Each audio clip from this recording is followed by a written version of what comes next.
Yeah, we ready. I don't know if the, but I think it worked. And I can't see nothing. Oh yeah, we in here. Yeah, we finna talk. I told y'all. We in the middle of reconstruction. I can hear it. We working.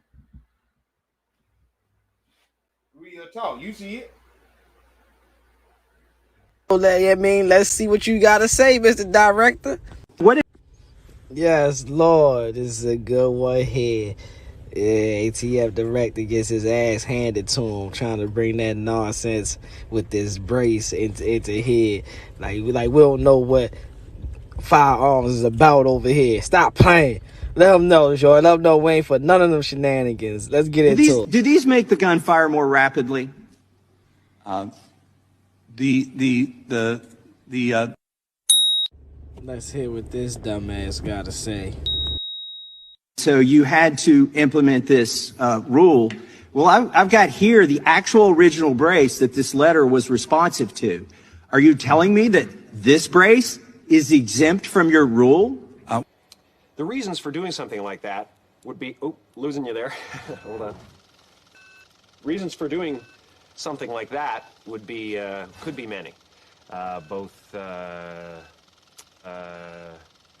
What I'm saying is that if people have products that are not Is this brace exempt from your rule? I can't sit here and classify. This is the brace you wrote the letter to. Classification, and if it's not ruled to be attached as a short-barreled rifle, it will not be subject to the rule. First man through the door. Shot that nigga Chop. Yeah, we working the real way. Oh shit. You ain't supposed to see the pants. Yeah. Yeah, new microphone ready. I can't keep that in my ear. I can't keep it in there. Oh yeah, we looking good. I told you, my nigga, like, dog, in real life, you know, with all the dumb shit going on and all that shit like that, sometimes you just gotta, you know what I'm saying, step back, handle business behind the scene the real way. So we still moving this. I mean, let's see what you gotta say, Mr. Director. What is the punishment if somebody is convicted as a felon under having this piece of plastic? If people are convicted of not following the Gun Control Act, it's a serious felony conviction, but that 10 requires years? intent. Can you just give me the number? Is it 10 years? I don't know where you're getting your statistics. I believe it's a statutory maximum of 10 years. Boy, ain't no way, boy. Boy, ain't no way, boy. Boy, ain't no way. 10 years for owning a piece of plastic that you were told was legal and that you owned for a decade and that millions of people did. This is what offends the sensibilities of Americans, whether they own these or not. Do these make the gun fire more rapidly?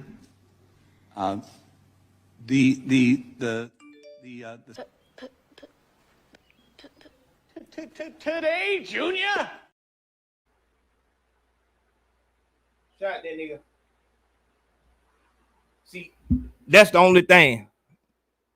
I'm about to move it around, but until I do that, I gotta be at the microphone. You know what I'm saying? But hold on. I want to show y'all something. Hold on. We working, my nigga, and we finna work tonight. I'm talking about, that's why I had to put the suit on. Let me get used to this shit, man.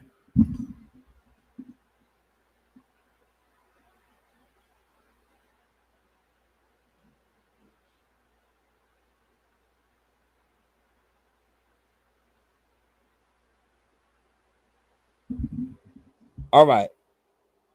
So every time somebody go to the Cash App or the PayPal, this is gonna be the sound you hear.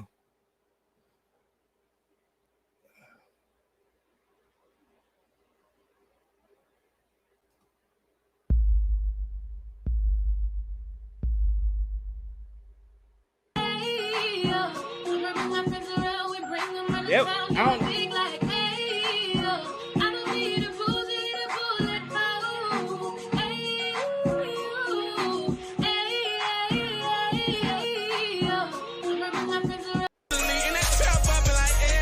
Or this one. Maybe this one. Yeah, don't be a damn, go get you some money. Don't be a damn, go get you some money. Don't be a damn, go get you some money. Go get you some money, you out with nothing. HIV positive. Roy D. Roger Ellis, you HIV positive. Jed Ferguson, you HIV positive. DeMonte Valor, bitch, you HIV positive. Bitch, the little bitch you fucking, bitch, she gonna be HIV positive, and you fucking the bitch wrong. Goddamn baby daddy, Tony Wood, bitch, you HIV positive. Bitch, all y'all niggas that on the Faller, Dorsey, while you doing all that shit, and I was fucking your nigga, your husband wrong, you HIV positive. Yeah, that motherfucking poet. Now, hey y'all. Yeah, it's time for the world to know now. What y'all gotta say now, huh?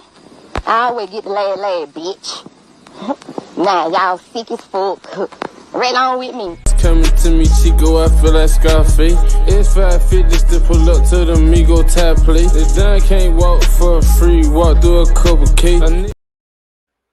They got you showing that it's still hitting, BB. Don't burn your lip now. Don't burn your lip. That bitch still.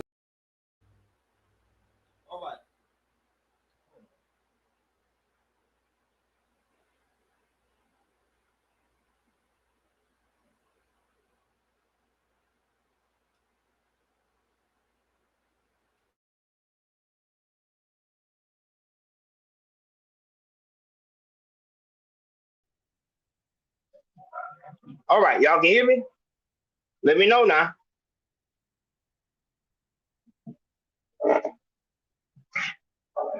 I'm just getting used to it now. Let me know what's going on. Oh yeah, we were shot that nigga chopping this motherfucker.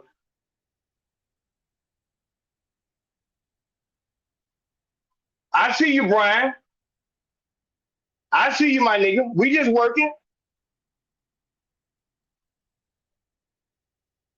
Crystal clear. All right, so like I told y'all, hold on. Dog, I'm up this bitch. I'm like, why the fuck is it so hard to see?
All right.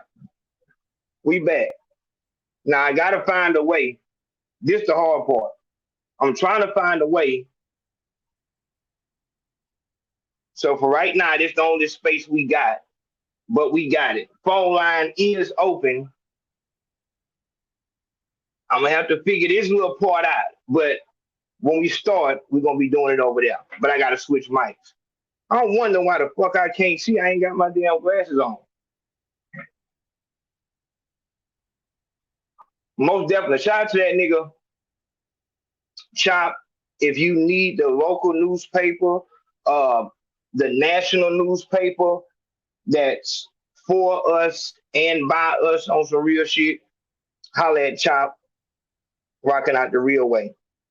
All right. We let you off the hook and you said I'm sorry the first time. Then you riding down the street You feeling the music, you know what I'm saying? And I think it's especially being in that area that's so culturally rich, Memphis. You riding down the street, Moneybag Yo come on, Yo Gotti, Dolph come on, all them people, they music and stuff.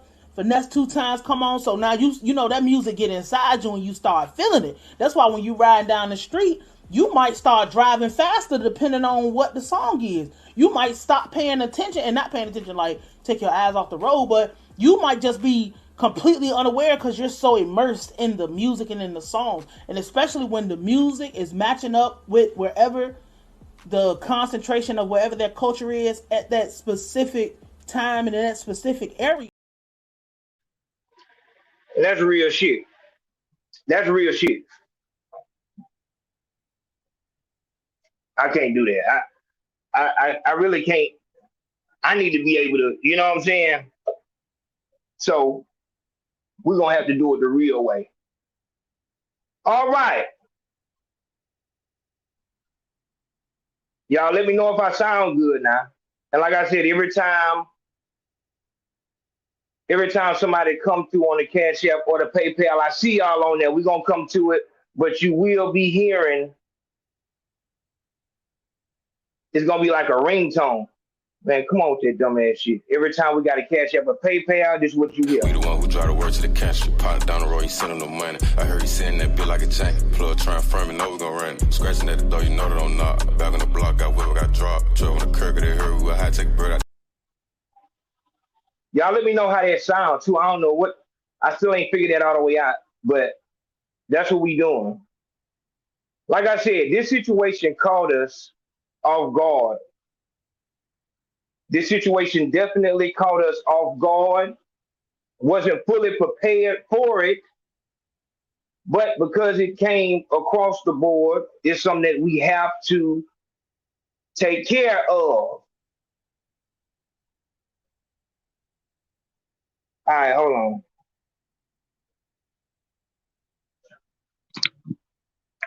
Y'all make sure y'all let me know if the sound is good or if the sound is not good. Told y'all it's gonna take some getting used to. But yes.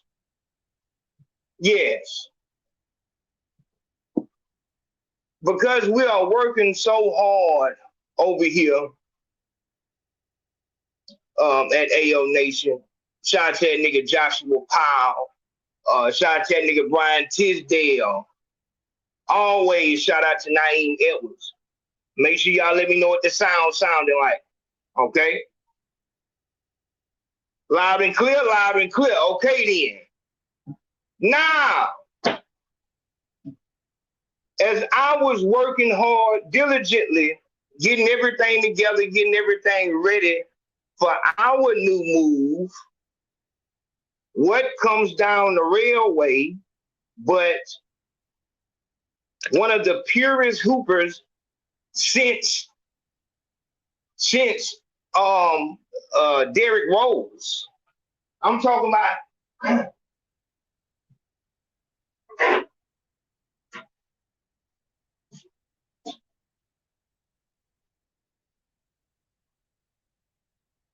about like real deal. Let me say something. What let me know that the way I gauge a basketball player, because that's my sport. Okay, we good? Okay. So the way I gauge hoopers is by, just the form of the crossover, the form of the jump shot, and if they take off, how they do that.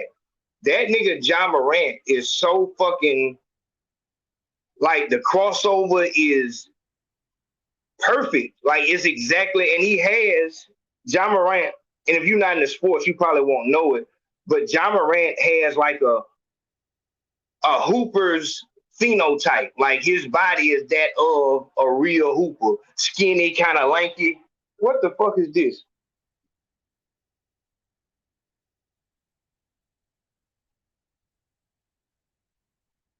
Skinny, kind of lanky and shit. But on the court, it's about finesse and not physicality. And so it's a perfect form. But also, I want to say this. Ja Morant is in a competition with Zion Williams the same way LeBron James was in competition with Carmelo Anthony. And I was asking about Zion Williams, but I guess he's still hurt. But it's crazy how he took off, because Zion was really everybody was on him and thought that he was really going, because how he was doing in college. But the nigga Ja, come on with this bullshit. But the nigga Ja seemed to overtake him. All right, so the word come down through the pipe. Ja Morant, once again, in the car with a gun. Now me, I didn't really know what the whole issue was with it, but as we're gonna find out, it was one.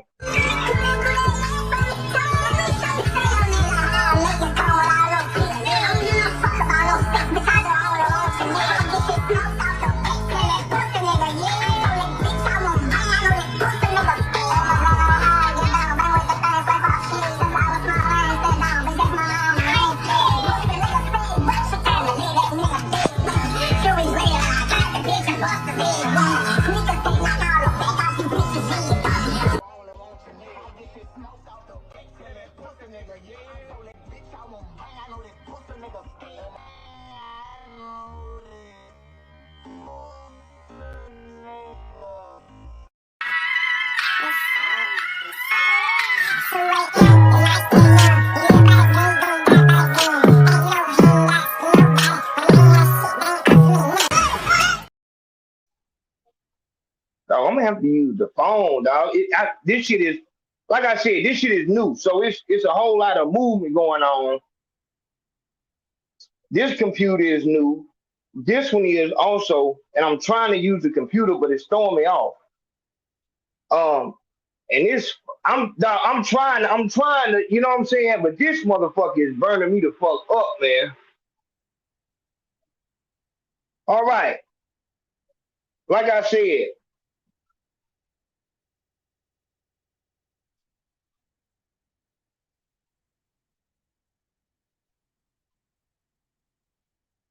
ain't no fucking way. There it is. There it is. There it is. All right.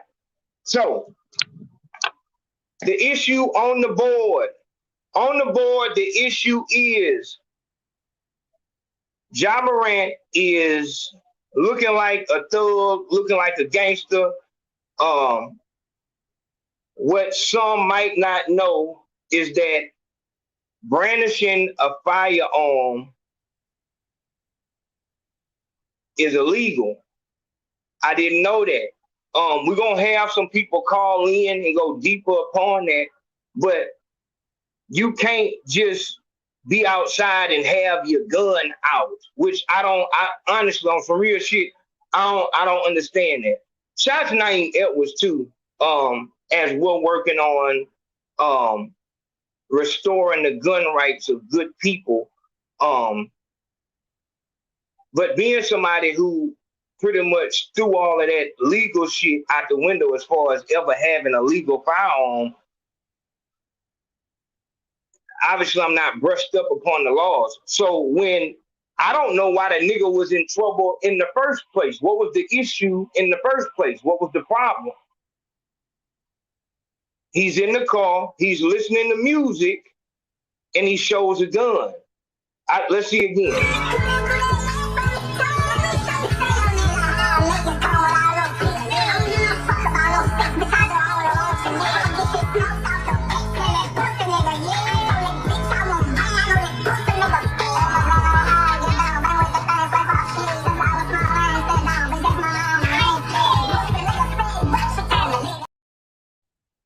Hold on.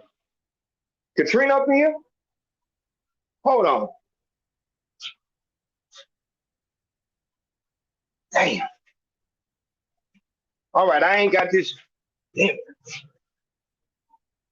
All this damn weight I lost. I thought this bitch would be more. That motherfucker still tight as shit.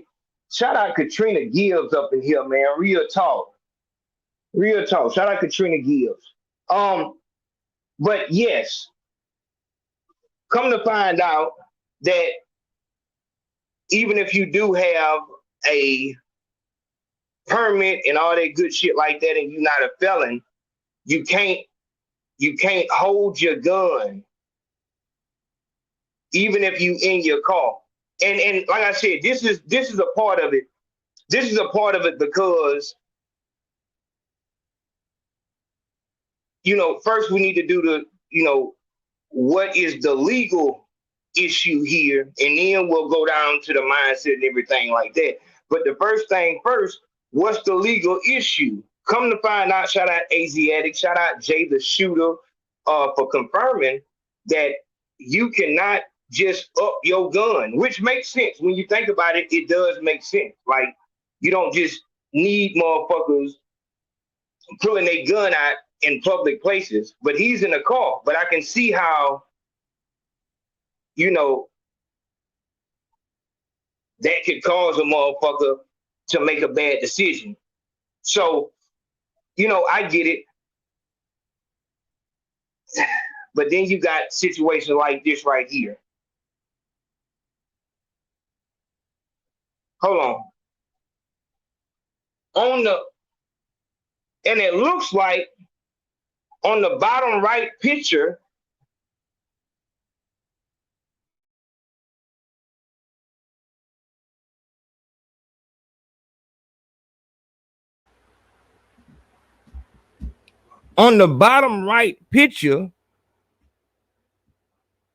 it looks as if,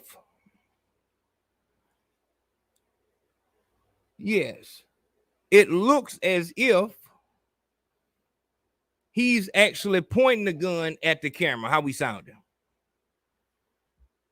Look like he pointing the gun at the camera as I stand in front of my. It wasn't supposed to get the shorts. It wasn't supposed to, but it did.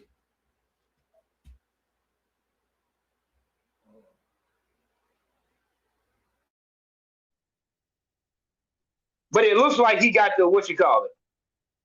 It looked like he pointed at the camera. So they're saying that he was actually in the league or whatever, but nothing happened to him.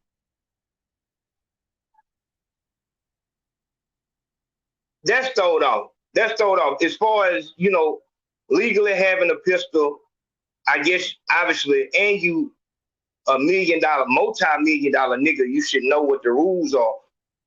And this has already happened before. Let's get to that. Hold on. Let's see. Josh sat down with our Jalen Rose earlier today. Their conversation is new here on SportsCenter. You're 23 years old. You're a superstar.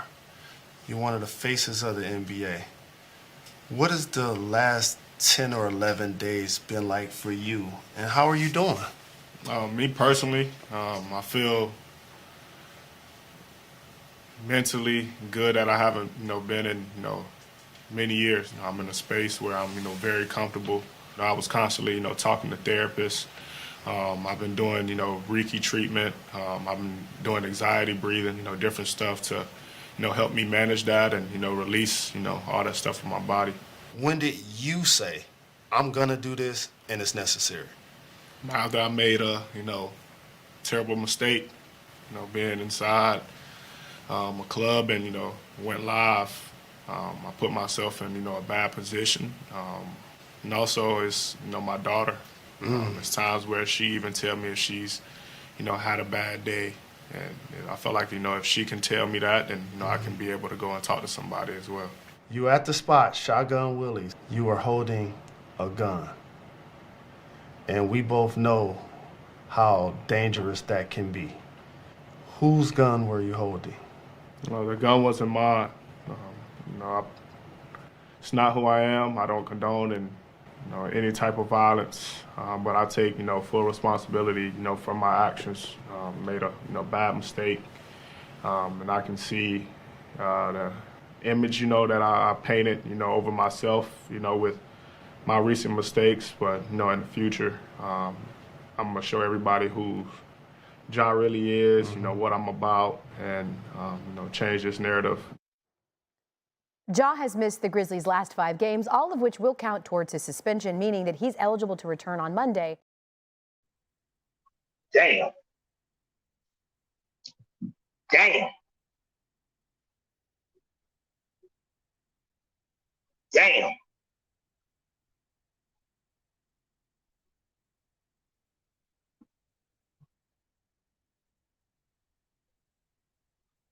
Make sure, okay. All right, I'm just making sure. Ooh. I ain't gonna lie, Big Home. That's gonna be hard to defend. Ooh, that's gonna be hard to defend right there, my nigga. Damn. See, like I said, dog, when shit come across the table and shit like that, especially when we in reconstruction mode, man, I'm not watching that shit until we get right here. So the shit didn't happen before inside a club.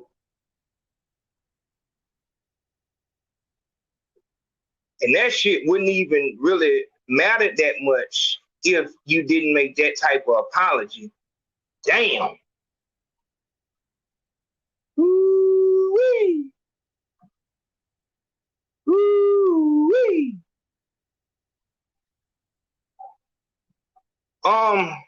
And this is why I felt like this shit was necessary tonight. I felt like this was necessary tonight because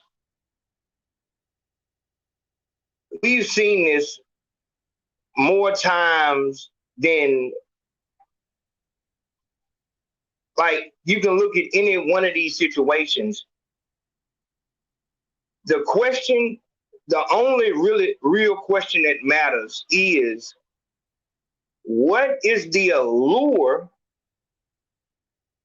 of being seen like a gangster? What's the allure of being seen like a street nigga? Like, why is that important? What makes that so? Why do so many motherfuckers want that? Oh yeah.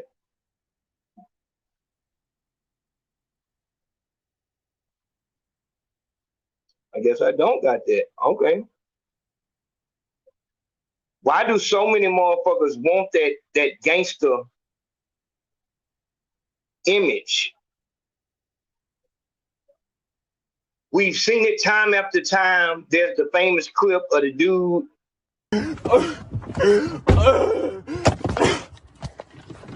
Oh, I need y'all help. I need y'all help. Dude just came. Oh my God, I'm phoning him off and break him down. Fo, I need y'all help. Hey, cuz on y'all slide right now, fo. I'm phoning y'all slide right now. Hey, cuz y'all slide right now, fo. Cuz slide right now, fo. I need y'all help, fo. I need y'all help, fo. Oh my brother, I need y'all help, bro. Fo, I need y'all. No, fo, no. Fo, I need y'all. It's the reality. Pretending to be a gangster, that shit is fun as fuck.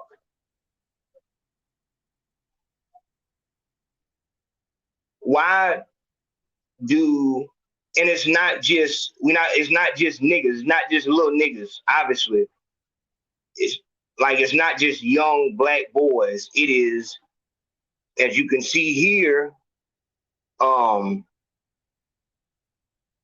motherfucker could be rich. So you would think that it would just be, a little black boy in the hood and shit like that. And that's all that he has to be, because we can use the whole product of your environment. That's what the environment makes.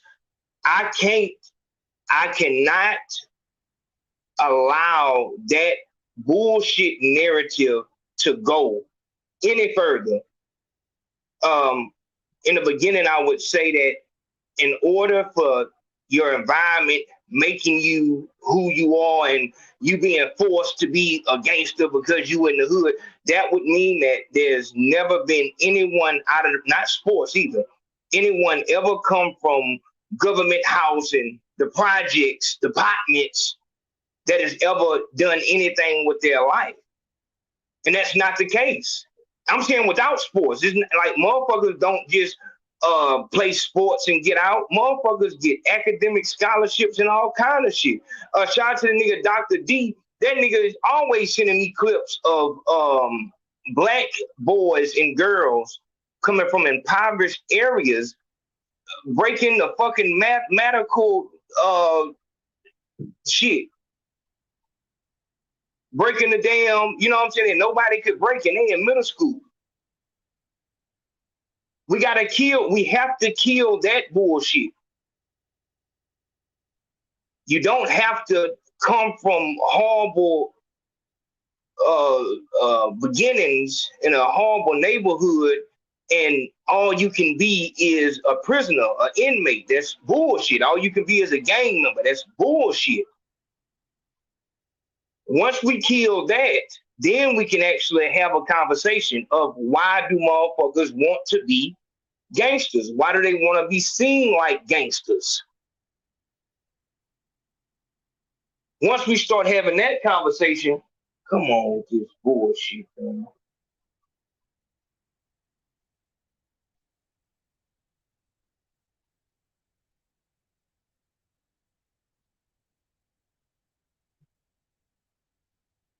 No, them bitches probably trying to take that shit down.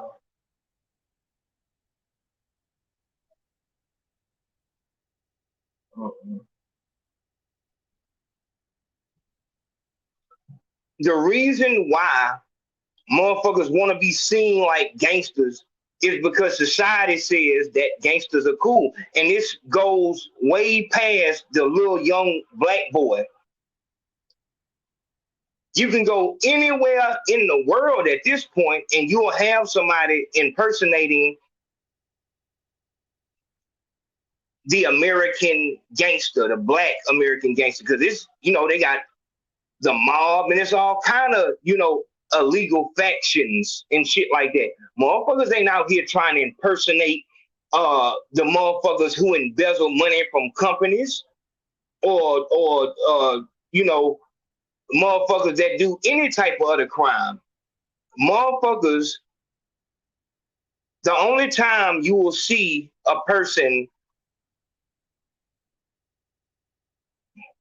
pretend to be a criminal when they aren't is when they pretend like they're the American black gangster, the nigga from Chicago or New York or California. They're impersonating them. The question is why? That's the only question on the table.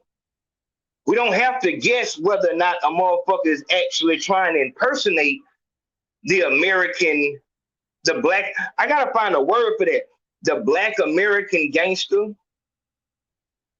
quote unquote. It's similar to how a white girl, what she'll think. If a white girl talks ratchet or ghetto, you will say that white girl is trying to act like a black girl. When that's not, you know what I'm saying? All black girls don't act like that, but that's the stigma. The stigma that everybody is going for is the black American gangster. You don't gotta, you know, be confused about, you know exactly what they trying to do. The question is why?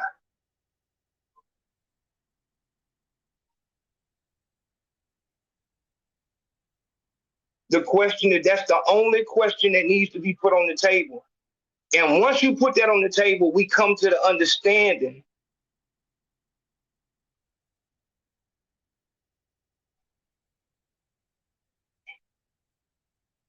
and I don't want to get too deep with it, but it's like, dog, black people have always been the lead in, you know, what's cool. When it comes down to what's cool, what's fashionable, and all these things, it's always gonna be a nigga leading the charge. Male, female, it's always gonna be somebody black. The definition of cool is somebody black.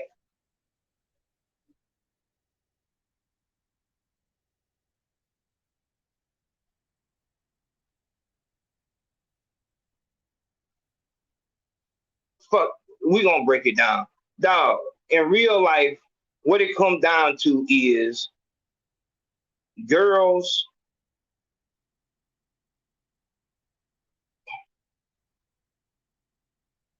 like that. You know what I'm saying? Girls like it. It's so fuck it, my nigga. It's not like cool to be no going to a job every day type nigga.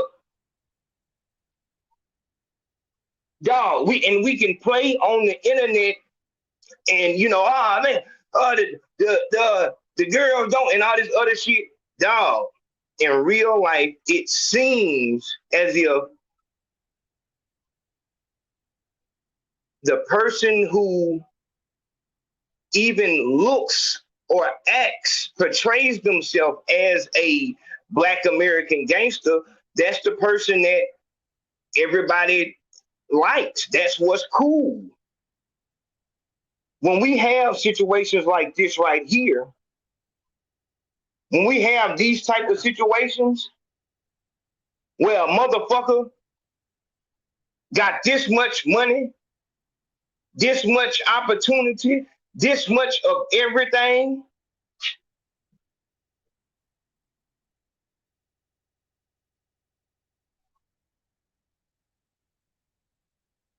and still is portraying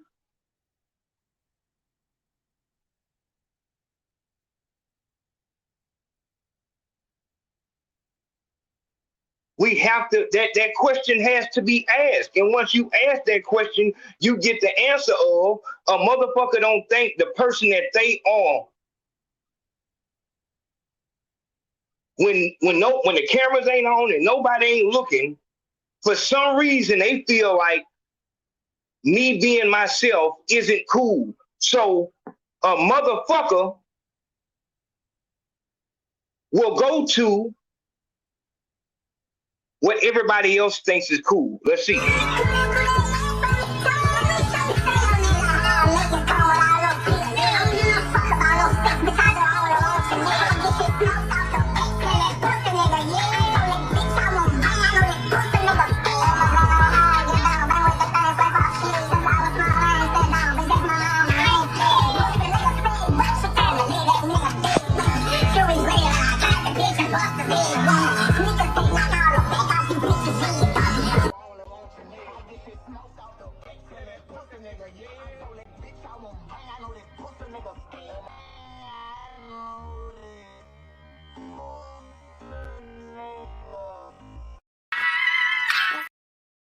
Woo, we got a lot to talk about. Woo, we got a lot to talk about. And I want to use my mic over here, but I don't.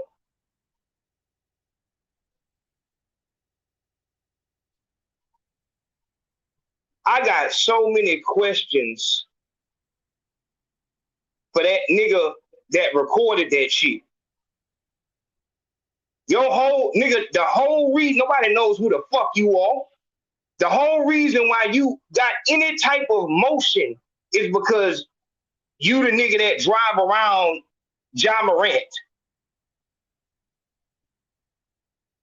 The nigga just went on the damn TV show and apologized to the whole world about having the fucking gun. There's no way that you didn't know about that.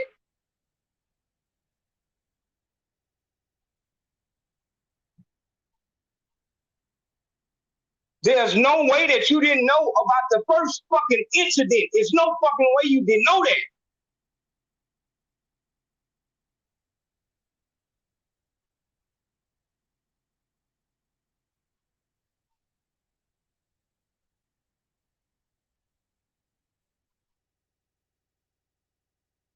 After the nigga done had to go on American television and apologize about his daughter and all this other shit he had to say.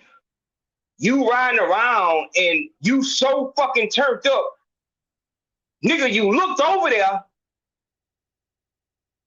as you driving, holding the wheel, you looked over there and seen he had the goddamn fire. And instead of you saying, "Oh, whoa, let's keep it over here," that nigga, whoa. You turn the motherfucking camera.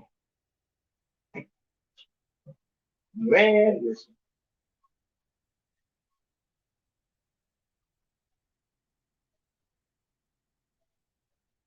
Man, listen.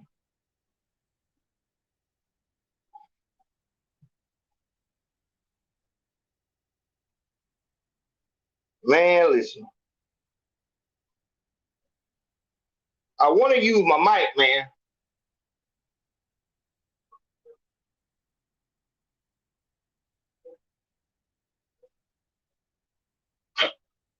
Hey, put that shit up, man.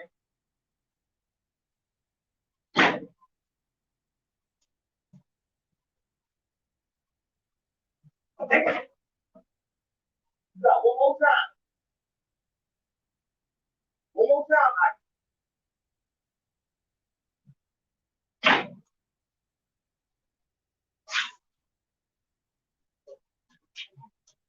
Can I get it right here? Let me see.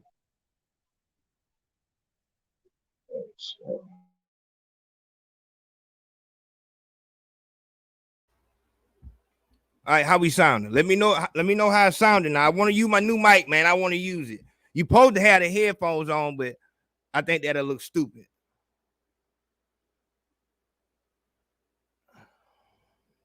Oh yeah, we gonna talk. I can't see the comment. Okay, bring it closer. Man, shout out Queen and Lynn in this motherfucker, man. Come on with it, man. My Nigerian queen, turn the fuck up, man. Yeah, I'm trying to get it together. We, like I said, we still in motion. It's a special event tonight. I had to, you know what I'm saying? I'm definitely losing it because I can, but it's the shit still tight though.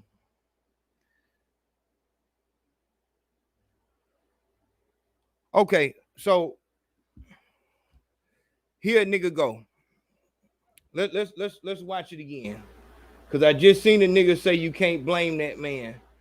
And you're right, you can't blame him for, you know, he did it and shit like that. But I'm gonna explain to you what happened because you an internet nigga and you just wanted to say something because you know in real fucking life, if obviously like when you know what's going on, like you know it, like this is your homeboy. You saying that if you had a fucking homeboy who is on this level, even if the fuck he is retarded, you saying that you couldn't look out for him? Are you serious? Oh, you can't blame that man. That shit, that's him with that shit. What the fuck are you talking about? Even if the fuck he was turned the fuck up, he turned the camera.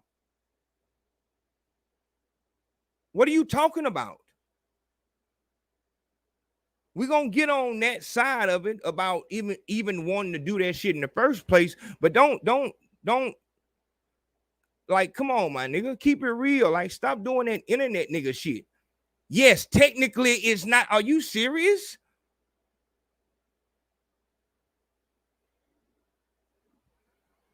Let's watch what's going on.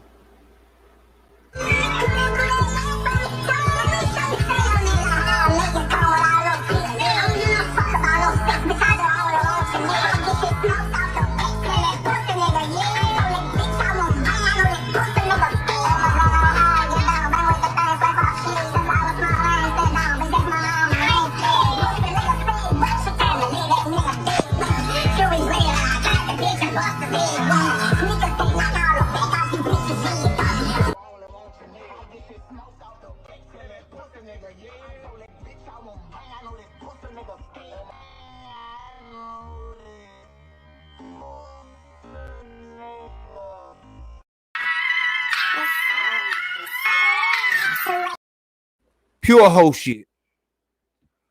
Pure hoe shit. That right there is in the same league as a nigga.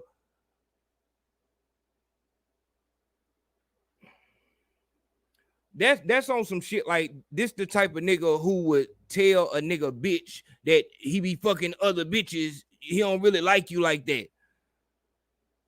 Dog, you can clearly see the nigga looked over there and seen what was going on.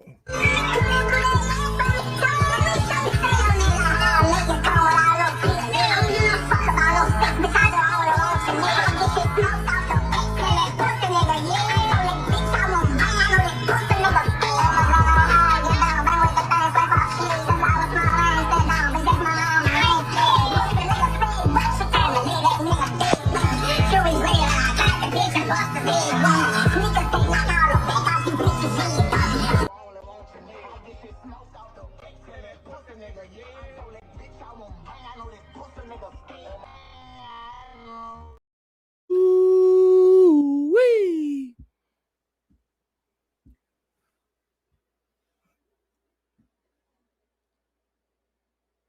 Dog, and when shit like that happen, you really gotta take everything into account. Look how little this nigga chain is.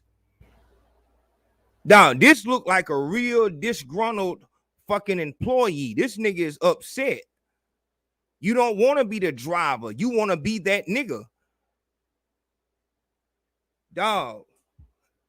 Like I said, dog, we have to be for real. We're going to talk about the mentality and all this other shit like this. But if you was wondering about the 3 S's and why one of the most important S's is that seclusion, isolating yourself from around motherfuckers. Dog, it's hard enough to know and comprehend what you're thinking. To have to think for a whole nother motherfucker and wonder why they do the shit they do. This nigga could be going through a whole bunch of shit. And years from now, he'll, you know, man, I was so jealous, man. But that will cost you a whole $200 million fucking dollars, or your life, or your freedom in some cases.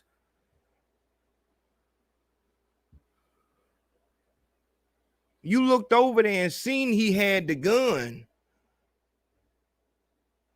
At that point, you took yourself out of being so turned into music. Like, that shit looked like you had a plan, my nigga.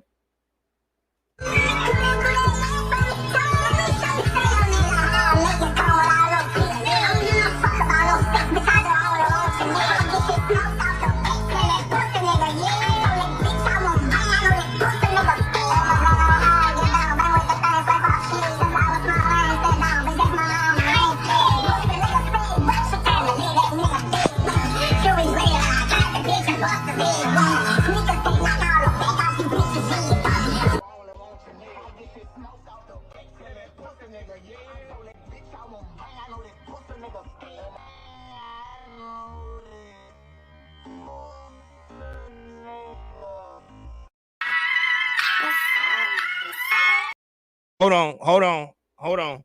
Nah, first thing I wanted to do when I seen this comment, first thing I wanted to do was say, nigga, you bullshitting.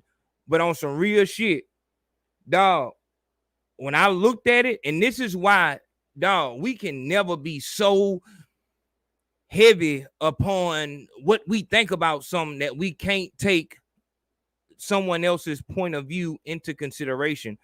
After seeing this nigga right here say, you know, when he was saying y'all giving him a scapegoat and shit like that, you know what I'm saying? But I looked at the next message, and that's a damn shame I can't see that shit.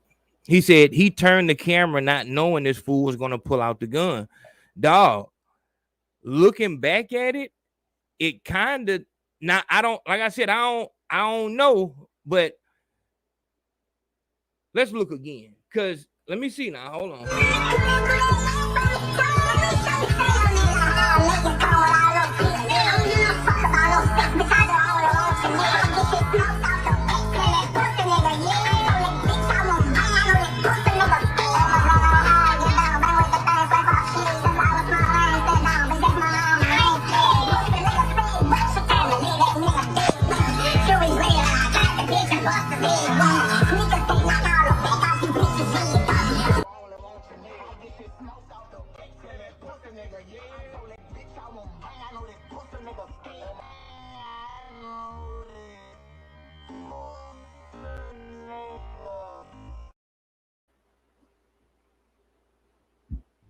I ain't gonna lie. Upon further review, it kind of did look like Ja was kind of back a little bit out of his eyesight. He was looking at the comments and shit like that. And Ja was kind of back at his, you know what I'm saying? And then he turned the camera. And as soon as he realized he had the gun, like the way he flipped the camera down, maybe it's more to the clip, but the way he flipped the camera down, he went straight from looking at the comments, trying to put it on him because he was getting crunk. Maybe he didn't know why he was getting crunk like that. And as soon as he realized, he put it down. I ain't gonna lie, that does look plausible.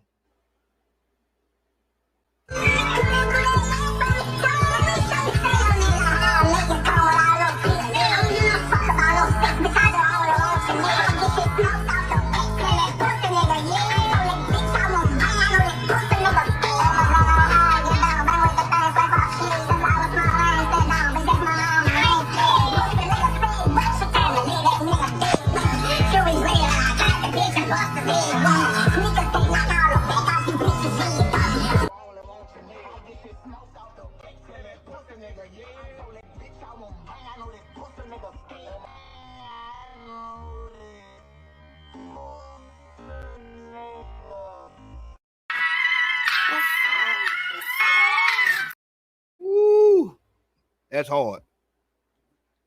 That's hard.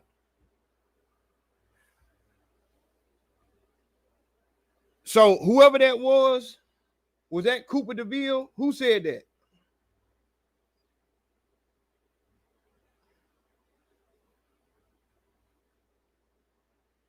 Hey, big home, look, I'm trying to give you credit. You, like I said, dog.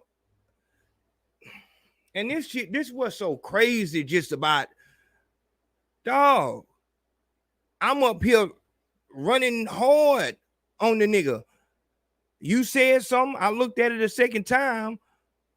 You ain't no fucking body. You made a comment. I'm looking at it to actually see what's going on. Man, that might actually be plausible. Dog, we should be able to do that. Admitting that you shouldn't be, just because you said something, oh no, fuck that shit. Even if you see that, maybe. Come on, dog. This is one of the issues, dog. That is a microcosm of why niggas kill niggas and get locked up and start crying. Nigga didn't really want to do it, but felt like he couldn't go back on what he might have said when he was mad.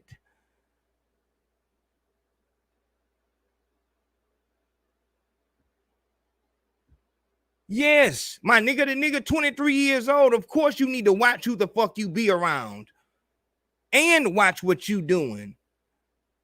Come on, my nigga.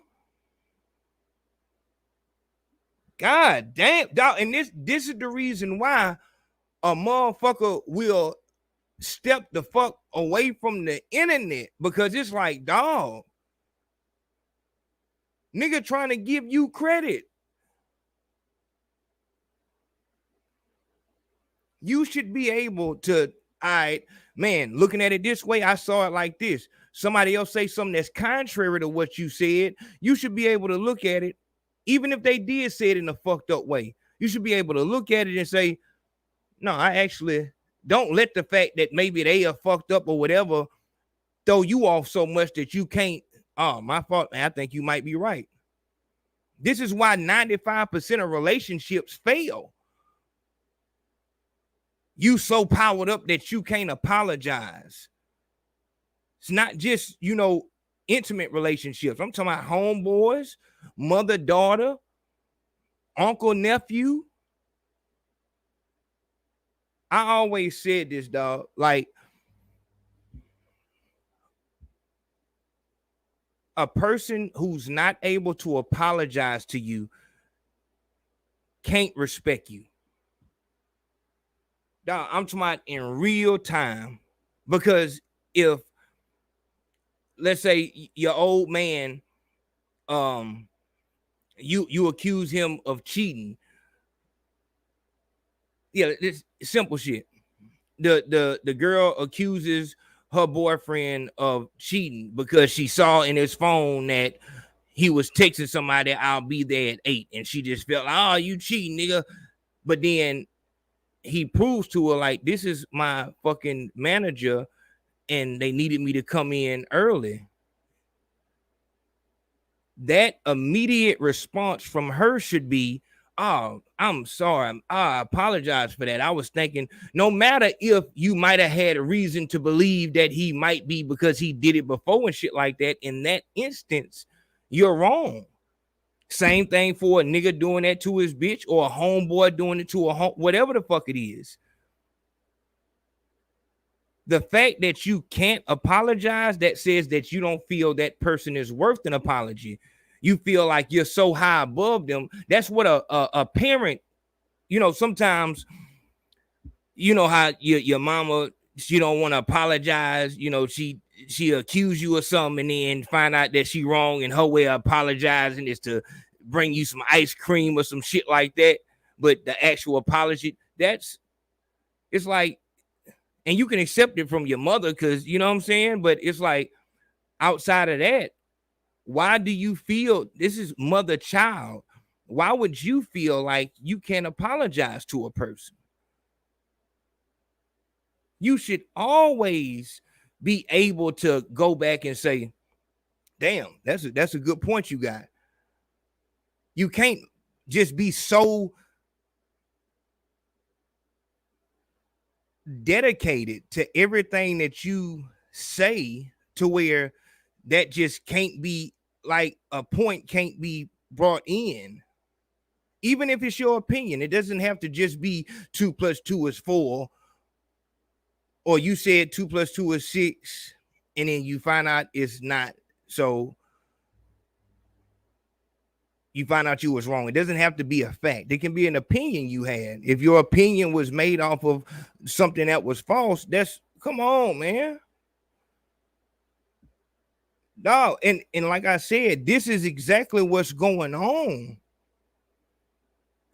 Niggas have situations where niggas then started going at each other off of something that fucking Vlad said. Vlad is the one who brought the shit up in the interview and presented it as if that person said it. And then he brought it to you like, hey, you know, Boosie said that you a rat. So now you going at Boosie and just put Vlad all the way out of it. But because y'all didn't say words to each other, you can't go back on what the original premise was. The original premise was what Vlad said was bullshit.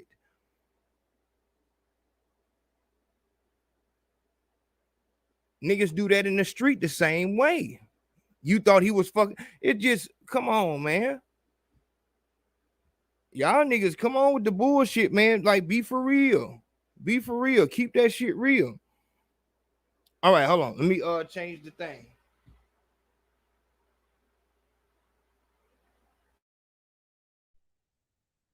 All right, here we go. Hold on. This the other test. Come on, man, with the dumb shit.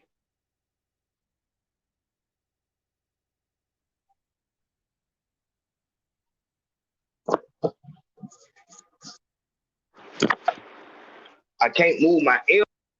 Fucking, I'm finna take this bitch off. Hold on. Shout out to that nigga. Cartoon. Oh, man.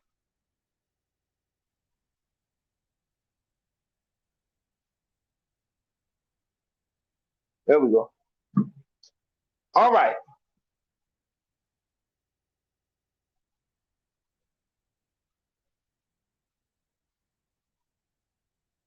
Man, come on, man.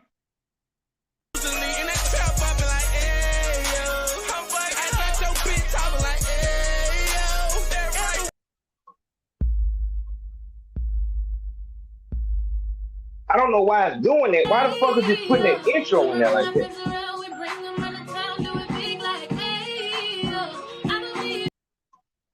Shout out to that boy who we got on here. Shout out to Naeem Edwards came through. Naeem Edwards said, new generation was raised by IG, not OGs. That's heavy.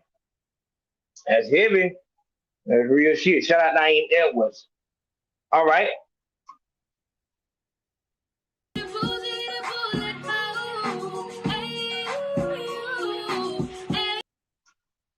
All right. Shout out to that boy Alexander Oozer. Alexander Oozer says, paying tithes, coming through paying tithes. Man, I appreciate that love, my nigga. I see you with that name, but I appreciate that love.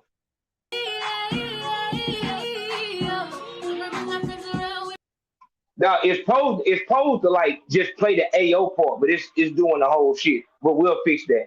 Who we got? Swizzle Trend come through this month. What my thing at? Oh man, hold on. Nigga, shout out that nigga Swizzle Trend. Swizzled out Trend come through the door. No words, straight love. I appreciate that, my nigga. That's love. Shout out that nigga Swizzled out Trend. As you can see, everywhere we go, you gonna always see the Swizzle. I'm taking this shit off. Hold on. I'm taking this shit off. I'm taking this shit off.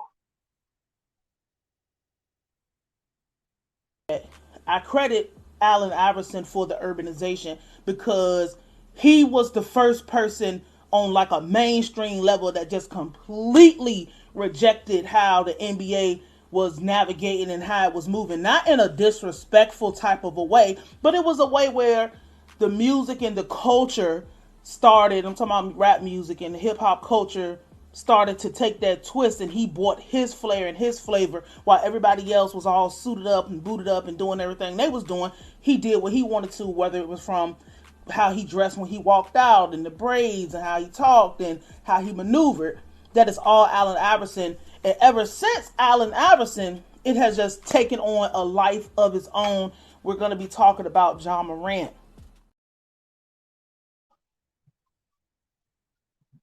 Talk to him.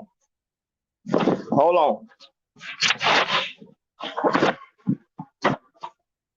You make me feel brand new. All right. Yes, Lord. Yes, Lord. Yeah, I had to take that off, my nigga. But shout out to that nigga Swizzled Out Trends, showing that love, always rocking out with us the real way. All right, let's try this one.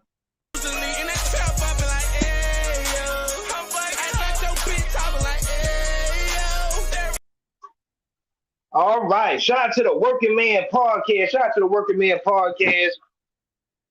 I gotta have it in, but I don't want to hear this shit.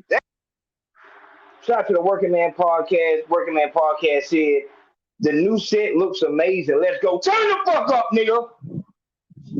Nigga, that's what I'm talking about, my nigga. Let me come up, man. Dog, just let me work. Let me work, my nigga. We gonna get this shit together. You know, dog, on some real shit. On some real shit, I appreciate that. Because, dog, it has been, shit's been crazy.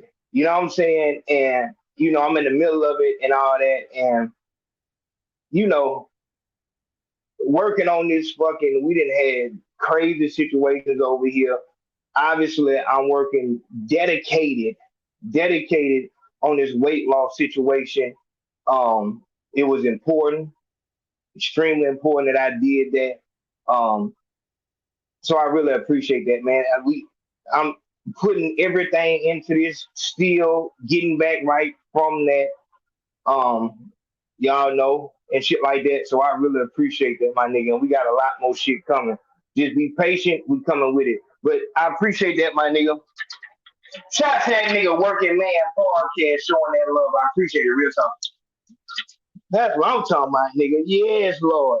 Shout out to Edgar Allan. Man, come on with that shit, man. Shout out to that nigga Edgar Allan Cole coming through the door, man. You know, once again, everywhere we go, you always gonna see some book by Edgar Allan Cole, period. If you have not went to One Team Garage, this nigga Edgar has dropped a fucking the OJ Simpson Bronco over there. That nigga put that shit together, my nigga. Shout out to that nigga Edgar Allen, man. I appreciate that little real talk, my nigga. Real talk. Edgar Allan Cole said, give them that work, big home. You know what the fuck we doing, my nigga. Shout out to, hold on. That ain't gonna play fast enough. I'm still learning how to use this laptop, so bear with me. Okay. Yeah, don't be a damn, go get you some money. Don't be a damn, go get you some money. Don't be a damn, go get you some money. Go get you some money, you out with nothing. Just bought a stick and it came with 100. Give me a league and it came with a 20. Shit, I was wishing it came with 100. I ain't standing on some nigga that done it. We the one who drive the word to the country. Pot down the road, he send him no money. I heard he sending that bill like a jank. Plug trying to firm it, know we gon' run it. Scratching at the door, you know they don't knock. Back on the block. Come on with the bullshit, man. Dog. So the shit touch screen and all kind of shit. I'm trying to get it together. I want to put this one. Up there, but it's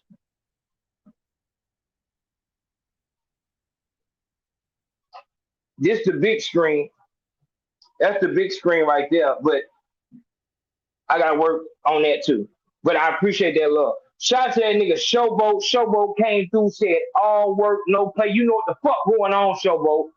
Dog, Showboat is one of the motherfuckers who been riding since we cranked the car up. You know what I'm saying? And started moving. Showboat, I appreciate that love, my nigga. We're going to continue to move forward on that. Oh, man. Hold on, my nigga. Hold the fuck up. Let me get my shit together, man. What the hell? Yeah, don't be a damn, go get you some money. Don't be a damn, go get you some money. Don't be a damn, go get you some money. Go get you some money, you out with nothing. Just bought a stick and it came with 100. Give me a league and it came with a 20. Shit, I was wishing it came with 100. I ain't standing on some nigga that done it. We the one who drive the word to the country. This all I'm saying. Real talk. This all I'm saying. I feel the new computer and shit like that, and I ain't, tech savvy like that. But why in the fuck, so soon as I hit the left click, why do it start going upwards? Like, what the fuck? We're going to get this shit together. I just got to get used to it. Shout out to that nigga Carlos. Carlos said, love, salute, big home. My nigga, I appreciate that love, my nigga. We moving forward. Big love, I appreciate that, my nigga. Shot, man, come on, my nigga. Come on with that real shit, my nigga. You know what the fuck going on, nigga. Man, shout out to that nigga Harge Mims, my nigga. Come on with it, my nigga. Shout out to that nigga Harge Mims. Harge Mims said, coming through early, showing that love. I already know what it is, my nigga. I appreciate that. Everybody who continues to support what we trying to do over here, I appreciate it. Real talk. All right. Now, let's get back down to it. So,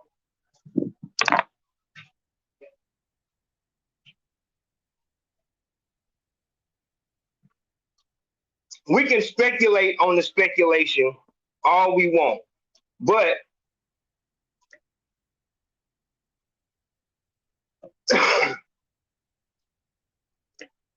what we know for sure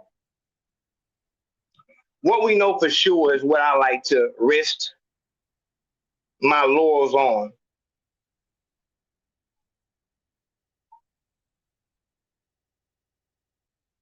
Ja Morant is 23, which I just found out. 23 years old.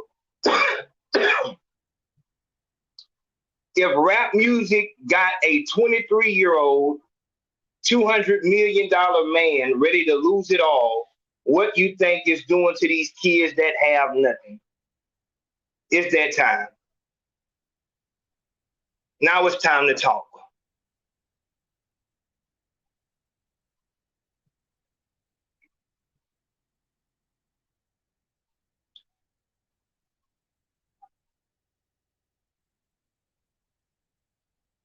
I had somebody call me and they said that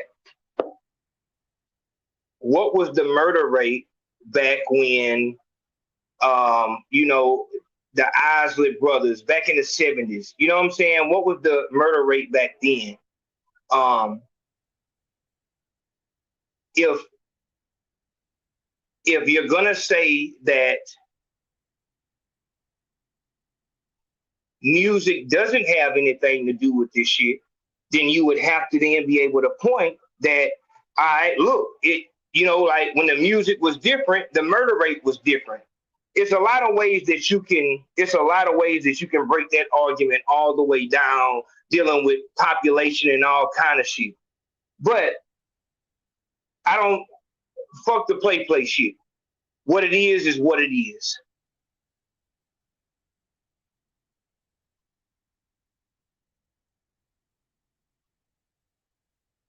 Money does not make you money, success. None of that shit makes you cool. None of that shit truly makes you confident. It can give you a real good bluff, but it cannot make you truly confident. Truly confident, that means that if you like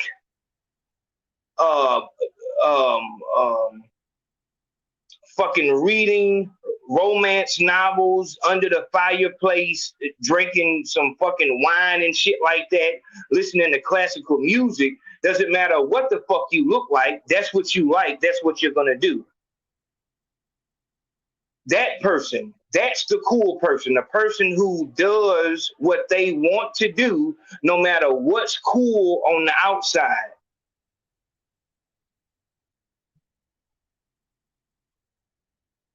Watch this.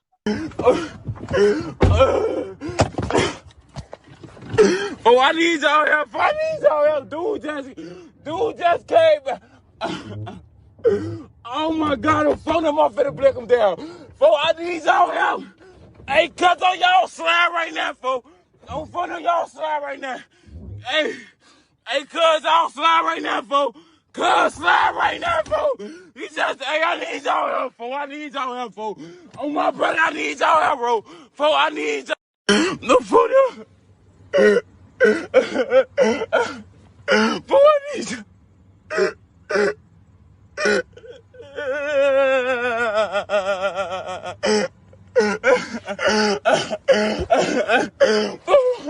For this man to, look, and then he right here coming back. And then he right here coming back too. And look, he right here coming back too, y'all. He right here coming back too. And then look, he right here coming back. Look, he right here coming back. Oh, I need y'all hurry up, folks. Just hurry up, folks. Hurry up, folks.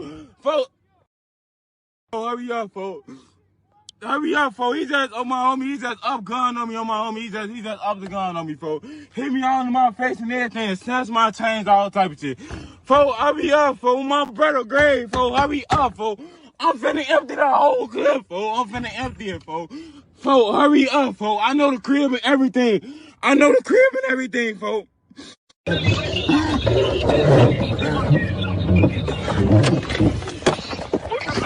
I'm finna kill this nigga. Hey, right there, officer, right there on my damn. Let me see. He really right there on folks' grave.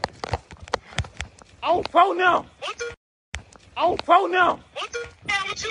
Man, this man just put his hands on me, up gun on me and everything. He literally just did that. He literally just did that.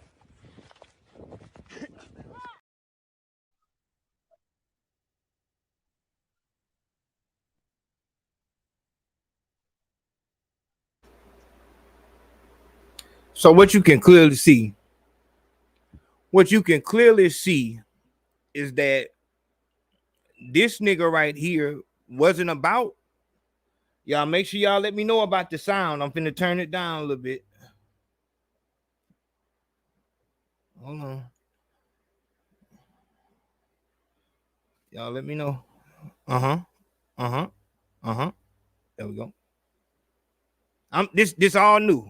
This is all new shit. So, you know what I'm saying? Give me a minute. But what you can clearly see is that this nigga wasn't about that shit. Wearing chains, phoneme, and all this other shit. Why in the fuck, if you a pure bitch like that, I'm talking about bitch to the point where you check all the boxes. crying after violence is done to you, calling your mama after violence is done to you, not responding violent when violence is done to you, telling the police when violence is done to you. That's who you are. That doesn't mean that. So if you don't pretend to be gangster, that doesn't mean that you're a bitch. That means that you're a fucking civilian. You're not a gangster. You're not a street nigga. If this is a everyday average young boy in Chicago and somebody fucking robs you, you got all the right in the world to do all of those things. You're not pretending to be somebody you not. You just living life, and a crime has been done to you.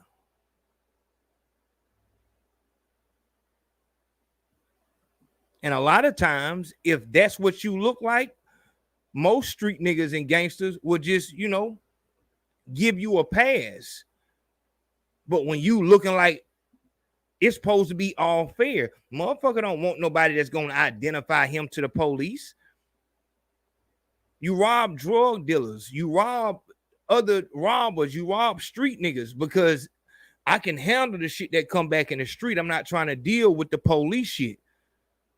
Why are you dressed like a gangster and moving like a gangster if you gonna be a bitch? Dog, if you really think about it, that's damn near entrapment.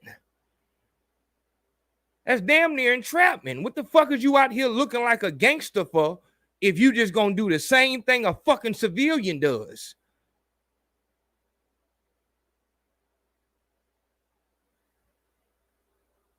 Dog, we see this shit time and time again.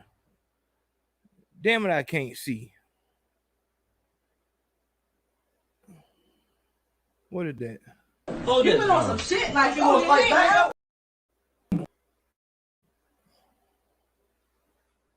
So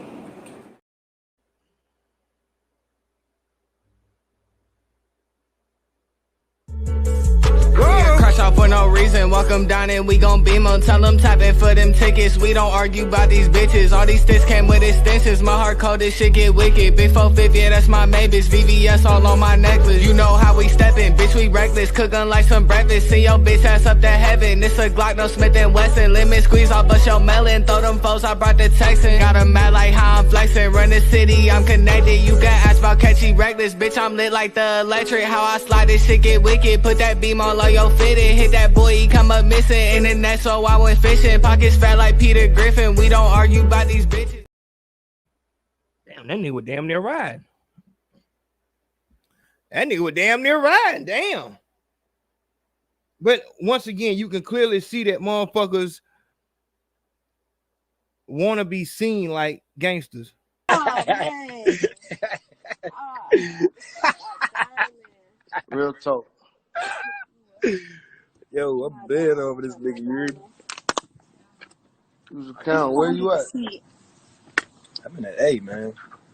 Get with me. Get lost. Why you trying to put your glasses on? You really trying to beat me, bro? You see it? Look at this nigga, man. This nigga is the big. You was a character. You my son for real, bro. You like 40. 40, nigga. I'm your age, nigga. Oh, they back?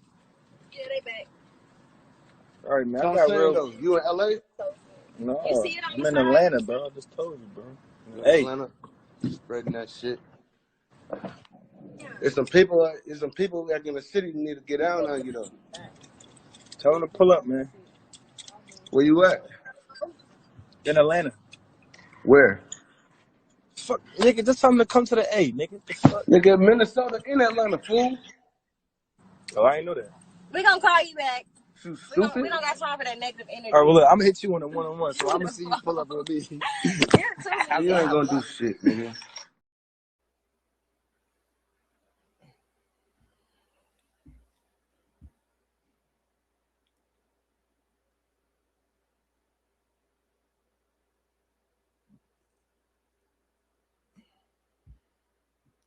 Why do motherfuckers so you not ready for gangster shit to pop. You're not ready for that shit to happen, but it's just cool to play like that. We didn't see multiple niggas die just like that. And it's told that this shit come from the internet.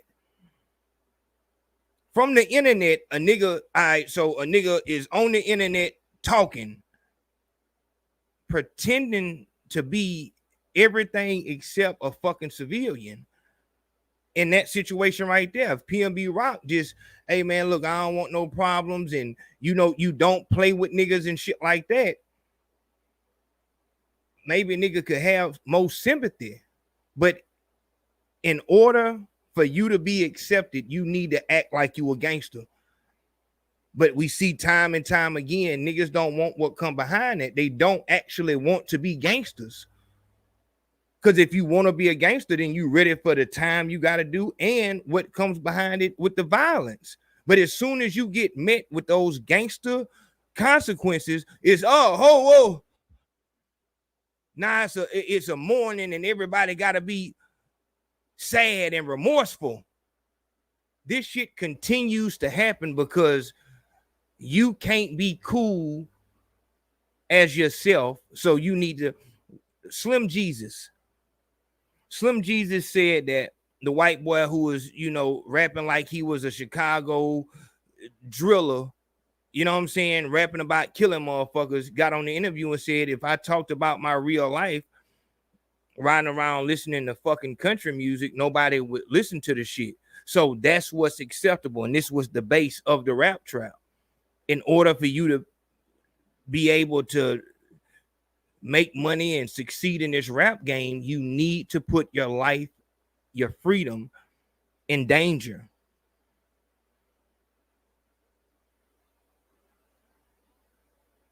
$200 million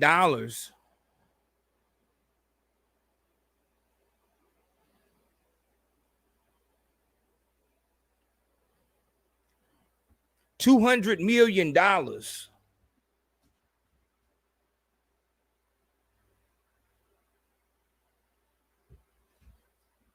some real shit, my nigga. On some real shit. $200 million ain't no reason to go live no more in life.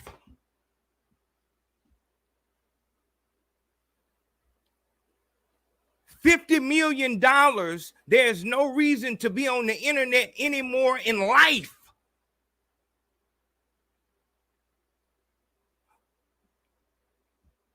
Dog, I used to say that. All right, so as a promoter, so marketing and promotion, you tell an artist if the people don't see it, it didn't happen. So we need to get footage of you getting accosted by girls, or people need to see you outside, signing shirts and passing out different shit. That needs to be seen and put up so people know that you working. You doing all this behind the scenes shit and nobody see that shit, you dead to the world. And you can't do that as an artist.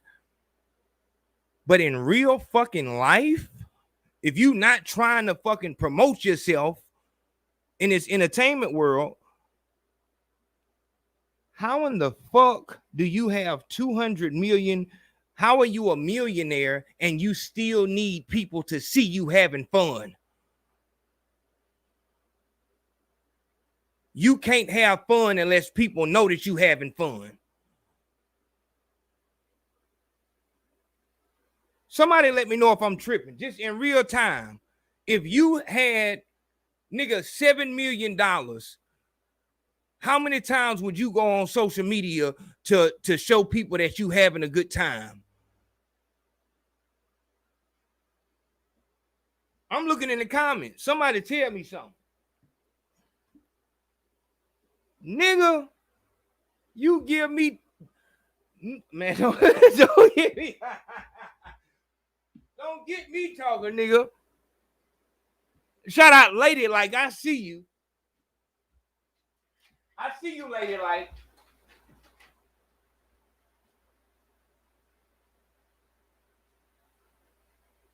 Real talk.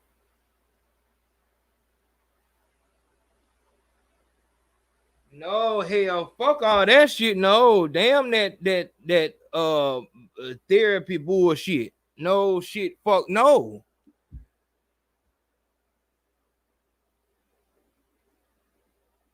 Social media just by itself, that shit seem like work.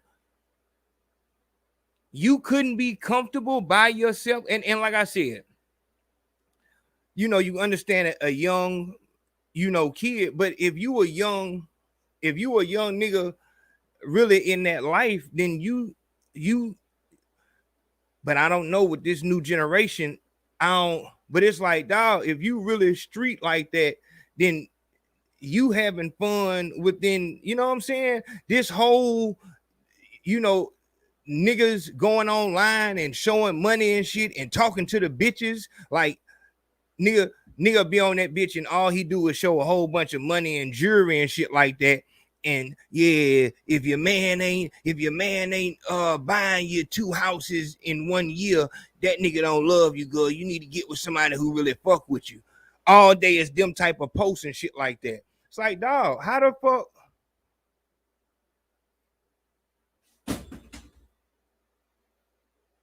Damn, I'm glad that shit ain't hit that cup.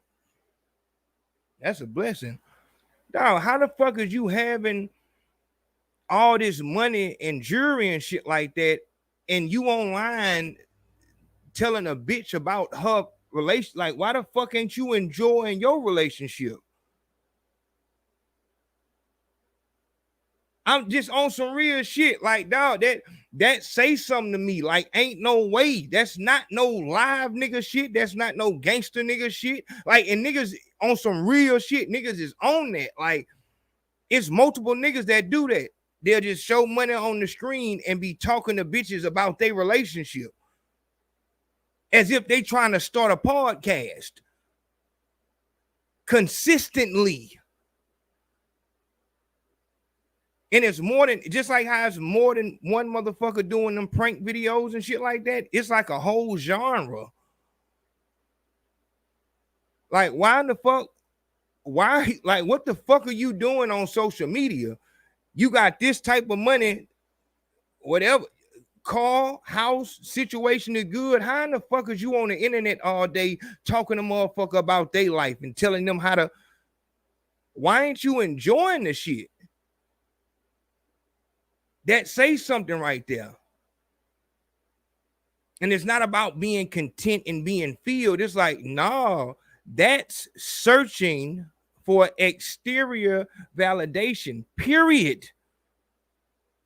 Fuck the bullshit, period. It's real motherfuckers out here that would, nigga,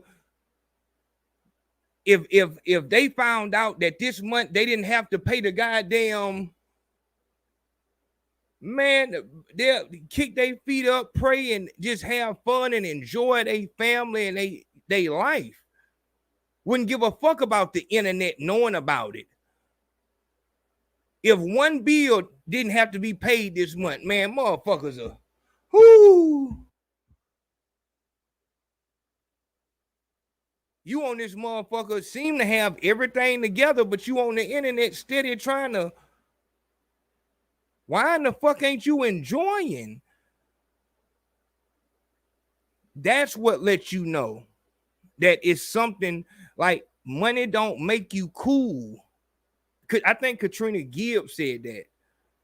Money don't make you cool. Money doesn't unlame you. And you know it don't. You know what motherfuckers is around for. You know that motherfuckers is only around because they want the money. You know they don't. Like the nigga who's paying for pussy knows that he's paying for pussy and hate the fact that he has to. This is why these motherfuckers go off and start killing prostitutes and shit like that. This is why niggas make these fucking women, fuck. She wants a fucking dog and fucking... she probably got a fucking baby daddy. mad at the bitch because the bitch doesn't, and it's not just the bitch, it's females don't like him. Give him a chance when they first see him because he's not outwardly disgusting looking, but every time a female starts getting to know him, it's the same thing. They gradually back away, and some of them even have the nerve to back away while asking for resources. After they go through that so many times, it infuriates them. Some of them make YouTube channels, and some of them get in the car and turn into fucking, what the fucking dude name? That's most serial killers start off killing prostitutes because they're cowards. They want a woman, somebody that's, you know, children and women, something weaker than them. Cowards, pure fucking cowards.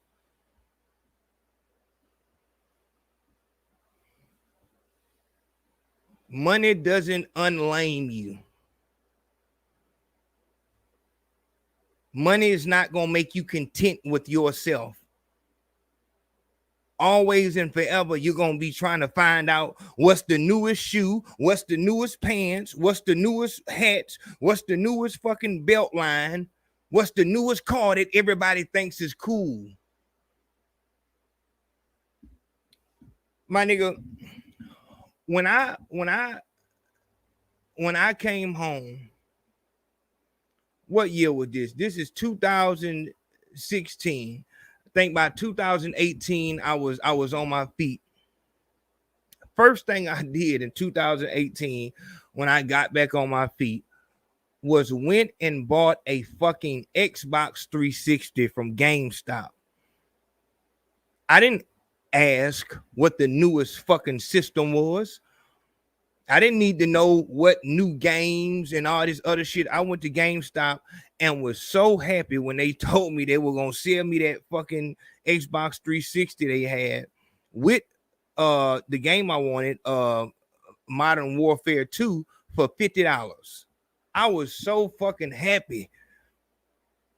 They looking at me like I'm crazy. Like, yeah, this is an old game. Old game, my ass.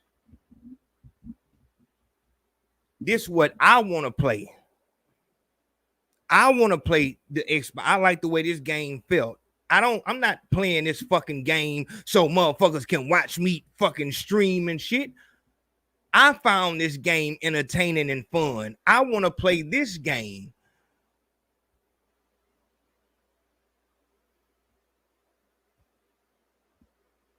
That's what's going on. When you have to run around this motherfucker and find out what's in style and all this other shit, I always tell y'all, I was 19, 20 years old and went to a fucking graduation with a fit from head to toe that I bought from Walmart and did numbers and I was, you know what I'm saying, heavy. Same results.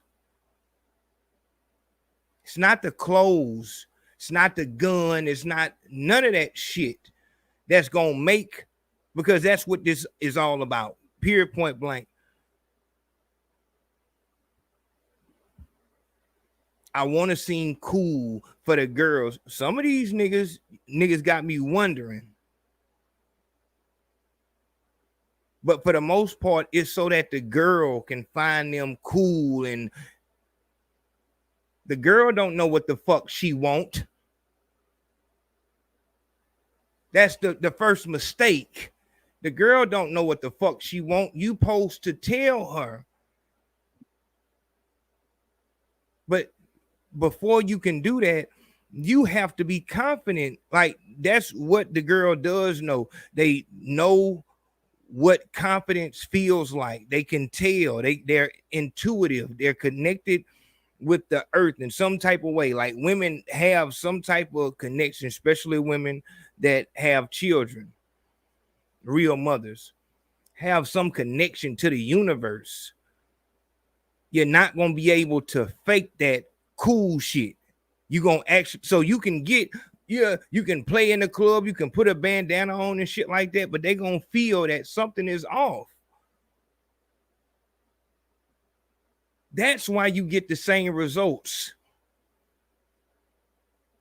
You would do better if the next girl you met, you actually started talking about how much you like classical music, how you like to go to the Blue Angels exhibit. You will be telling her something new, and at least she'll be able to see you in your element versus her having to see you try to be somebody that she can clearly see you're not. At that point, at that very moment, when she knows, when she sees it, that you're posing, that you're an imposter, at that very moment, you become a job for her. You're not her type immediately. So at that point, it's all about money. It's all about something that she can get out of you, because that whole relationship shit is over with in her mind, whether she tells you or not.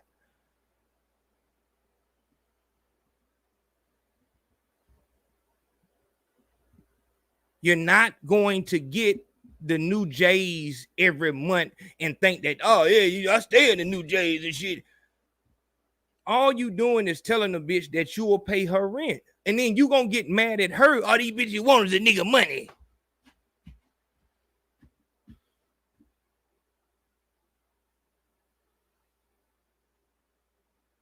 These whores don't want anything but money.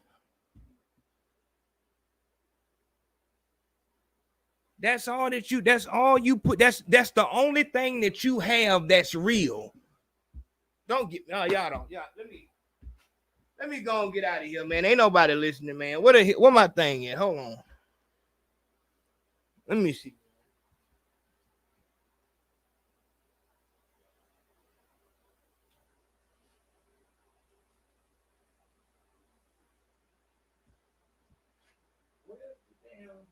Come on, baby.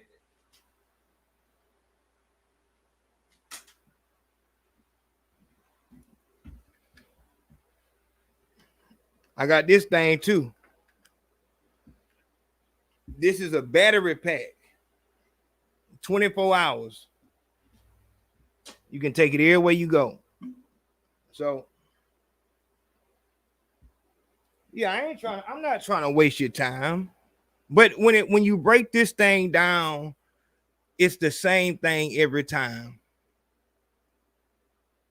Why are you doing this? Why is this nigga knowing that he's a pure bitch in every sense of the word?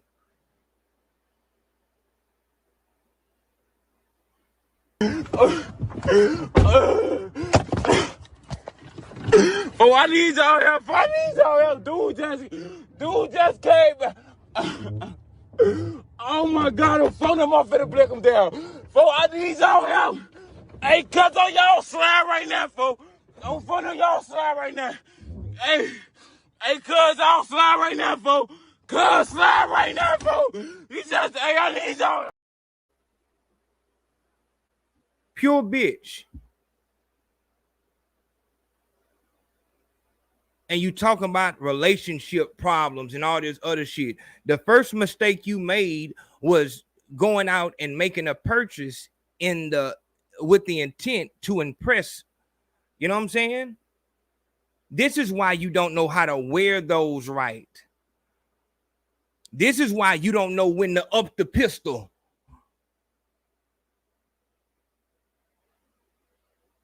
You don't really want that shit. This is why you overdosing. You don't really want to do drugs. This is why you getting told on and getting arrested and getting robbed. You don't really want to sell dope. You're just trying to find something that's cool. And for a 10-year-old,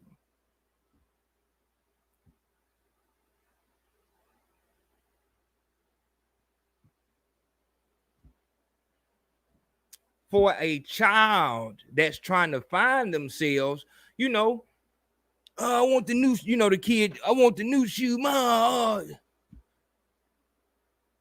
And it's once you understand all of this stuff, is when, damn, my mama cutting my hair till I was in 7th grade, and never really remembering having it. It wasn't even no word about having no name brand.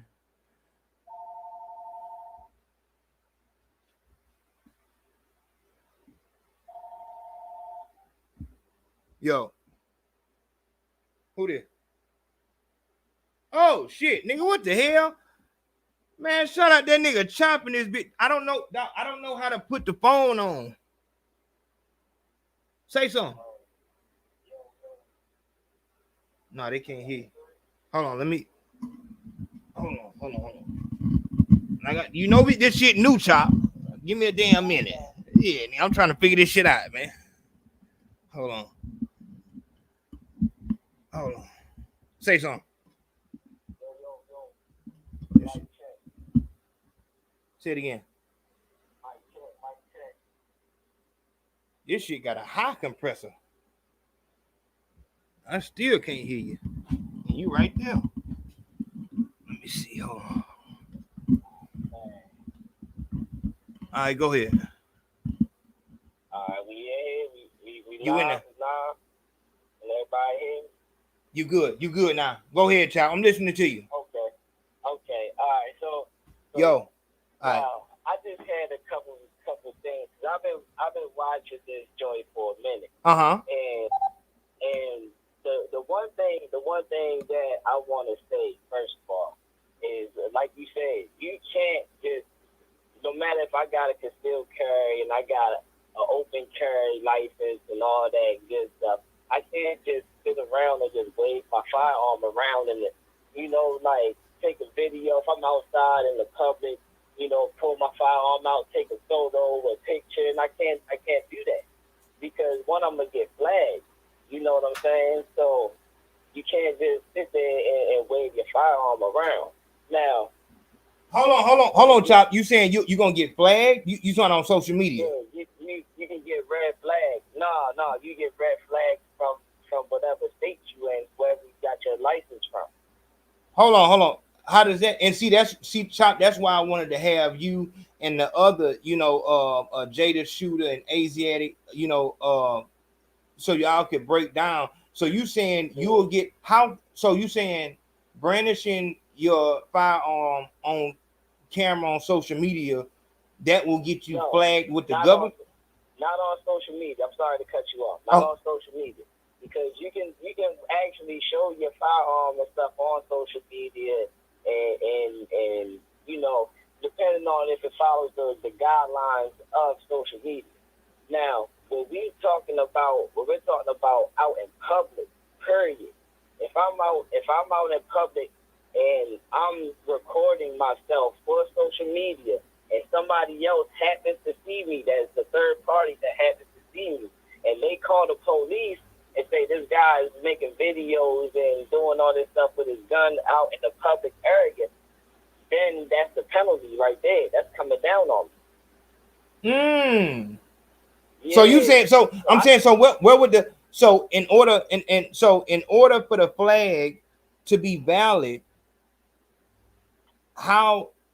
who has to be there? So you saying somebody, so I can just call down to wherever Chop is in America and say, hey, police, you need to flag Chop? Or like, how would that process even work? So the process of the flag, the process of the whole flag thing is like I said, it's a whole process to it. But what John Morant did in the car, him and his homeboys riding in the car and stuff like that, that right there is an enclosed area one. They in an enclosed area one, so there's really nothing you can really say to him like, oh, bro, because it's just like me and you sitting in the car and I pull out my firearm and I'm showing my firearm like, yo, this is what I got. This is my everyday carry. There's no harm there. You see what I'm saying? There's no harm there.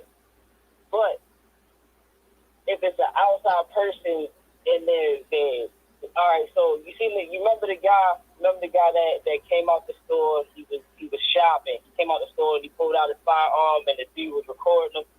And he was like, yeah, I got the gun on me. He pulled out all his money and stuff like that, started showing it.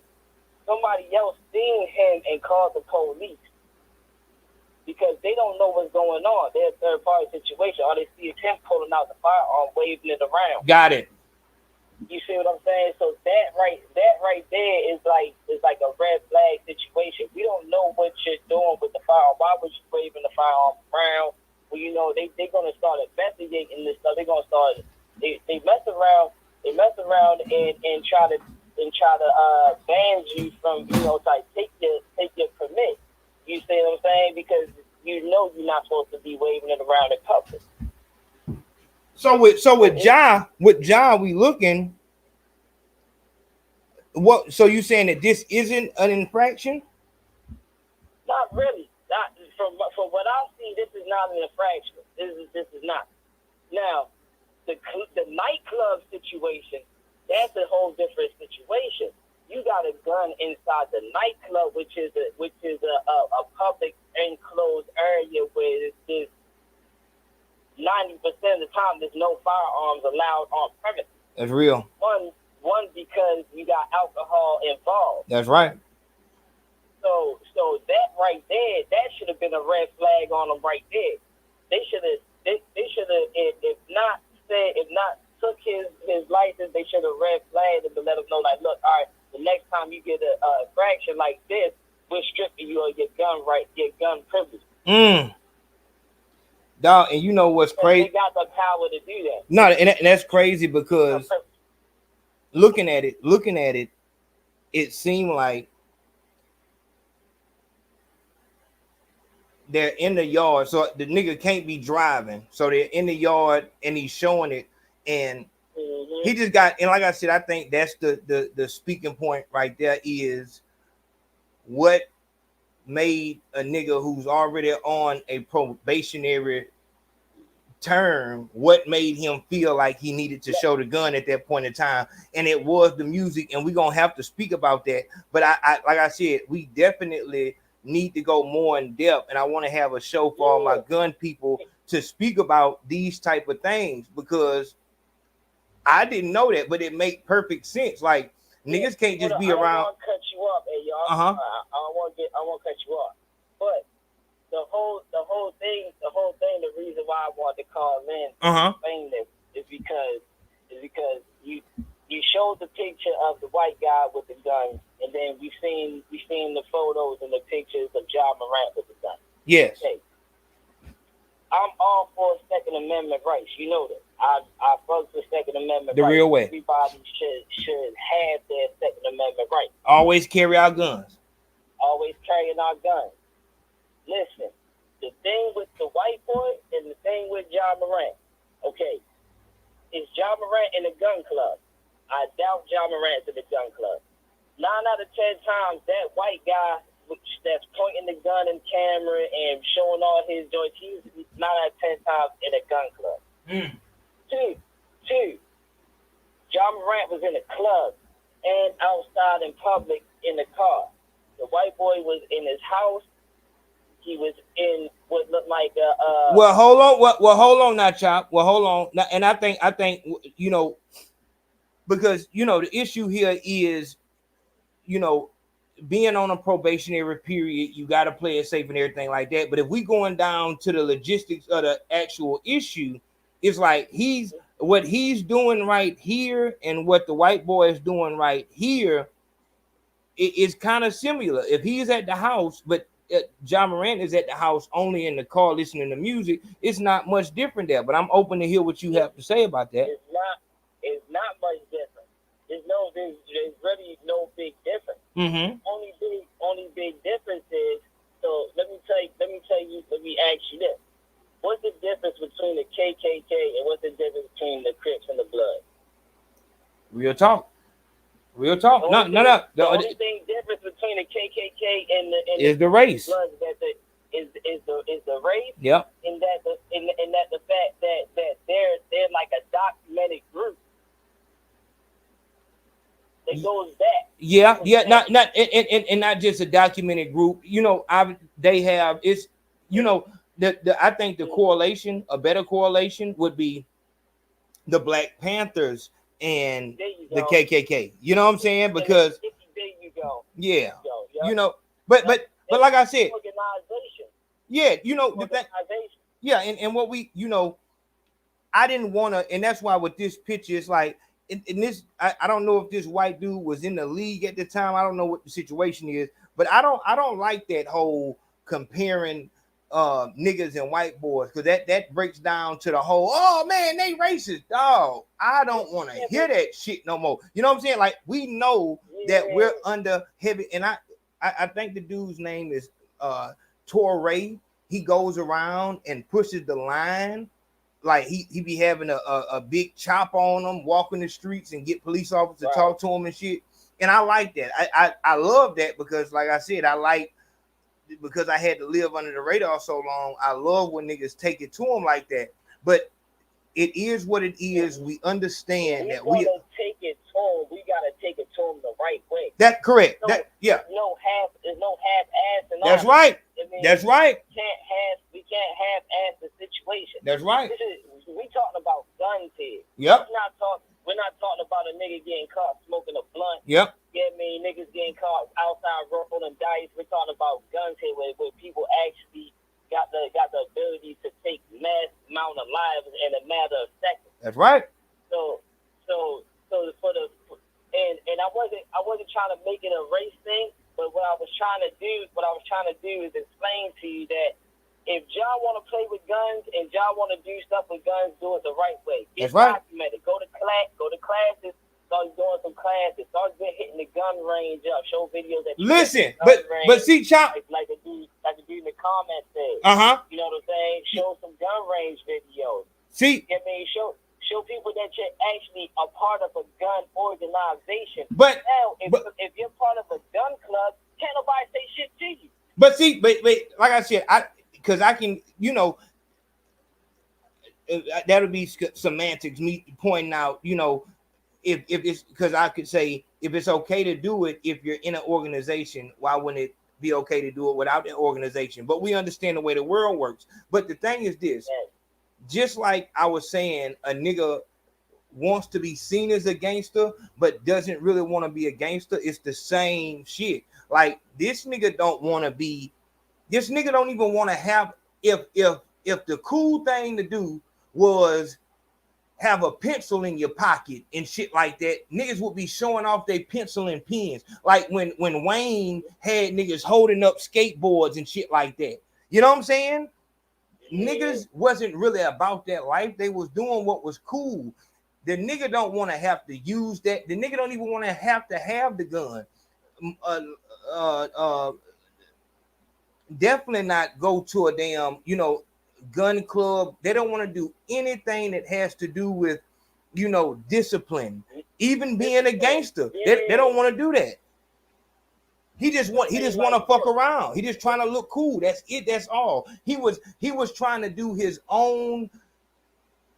That's his interpretation of what the music said. The music was talking about, I don't even know what the fuck the song was, but he felt like, I gotta show this. I ain't even got no control. To look cool right now, I need to have a gun in my hand. And it's like that's just so dangerous. It's so dangerous because, dog, that's a microcosm of what happens. Niggas, dog, I know I have this picture. I know I have it. Look at this right here. What I'm just saying. Look at this right here. Look at that shit. Look at this shit here. Look at this shit here. Nigga. It's gangster time. You laid a nigga out and you was a bitch. Come on, my nigga, man. Come on with this shit. This is why it's dog. You know, so in the gang shit. So put everybody talk about the young niggas because the young niggas is impressionable and they'll just do something without thinking about it. The fucked up part about this shit is, dog, you're a bitch. You don't want to go to jail? You don't want to do no time, dog. I always say this shit. I be throwed about it because it's like, hold on, this how it's gonna be, y'all. Hold on.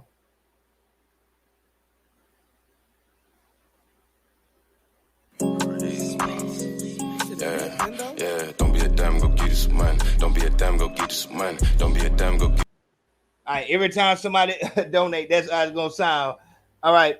Shots. Oh, come on with that shit, man. Man, get your ass out of here, man. Man, what the hell? Where my damn bad at, man? Where my damn bad at, man? You see I'm standing up now. I got some leverage on this motherfucker. Man, shout out to that nigga Big Mix coming through showing love. Come on, my nigga. You know what the fuck it is, my nigga. That nigga Big Mix said, niggas trying hard to look stupid. Dog, it's dog, but see, Mix, it's like this though. Like I said, dog, you know, on some real shit.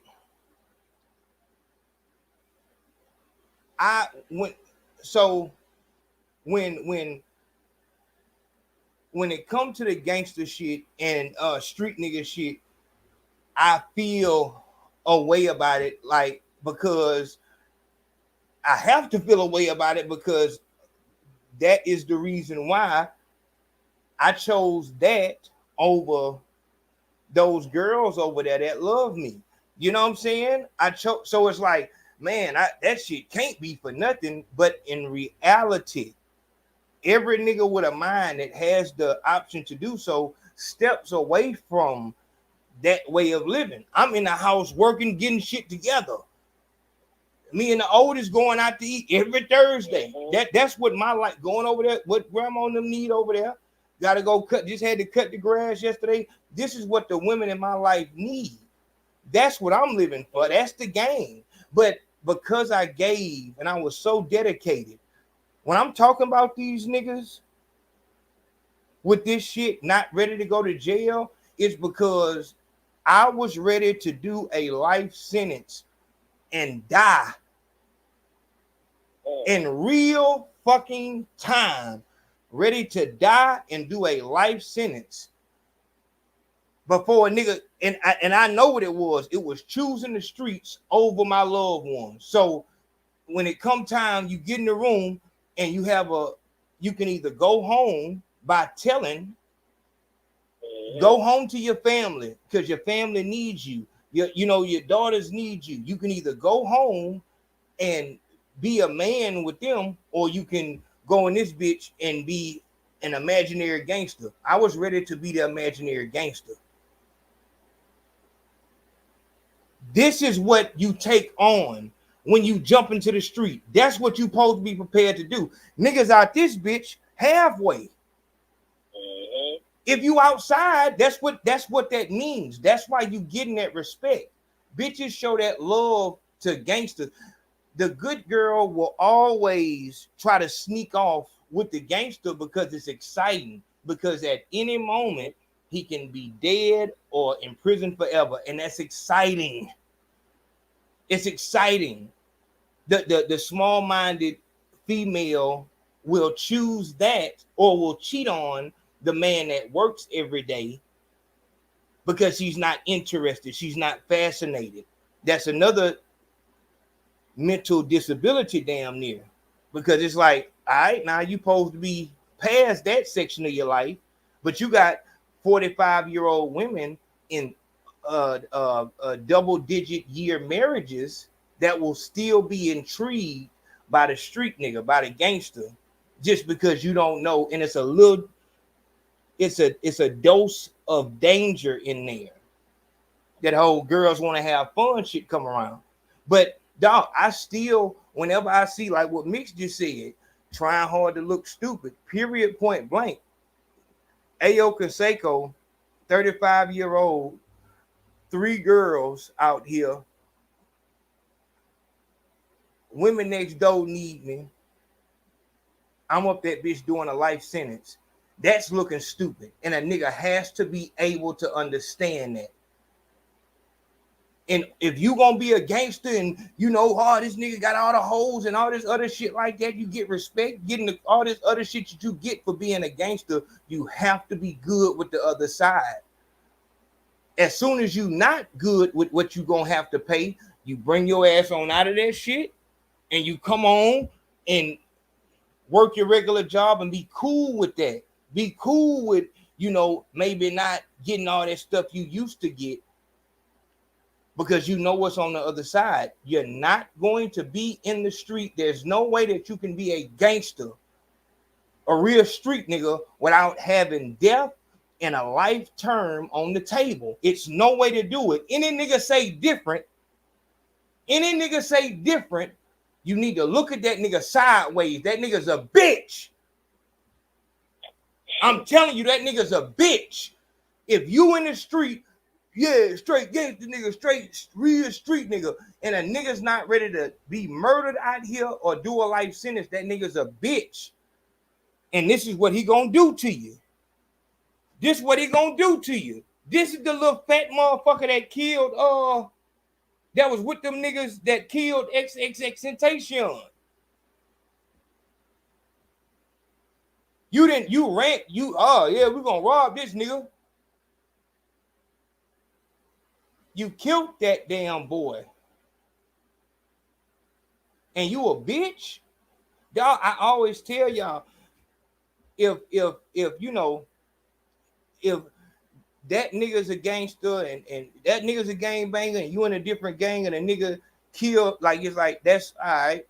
Because that nigga he meant to do that. He's a gang banger, understood. He's a man and your son was gonna die because of the life he chose.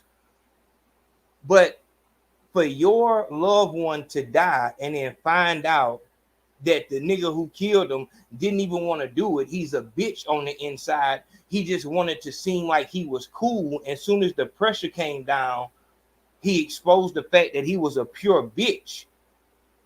Dog, that shit is like, dog, why didn't you show that you was a bitch before you killed my loved one? Are you serious?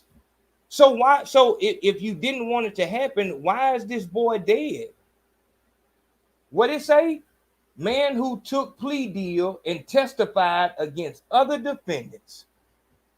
You fat bitch motherfucker. In the XXXTentacion murder trial, received 7 years prison sentence, 5 years credit.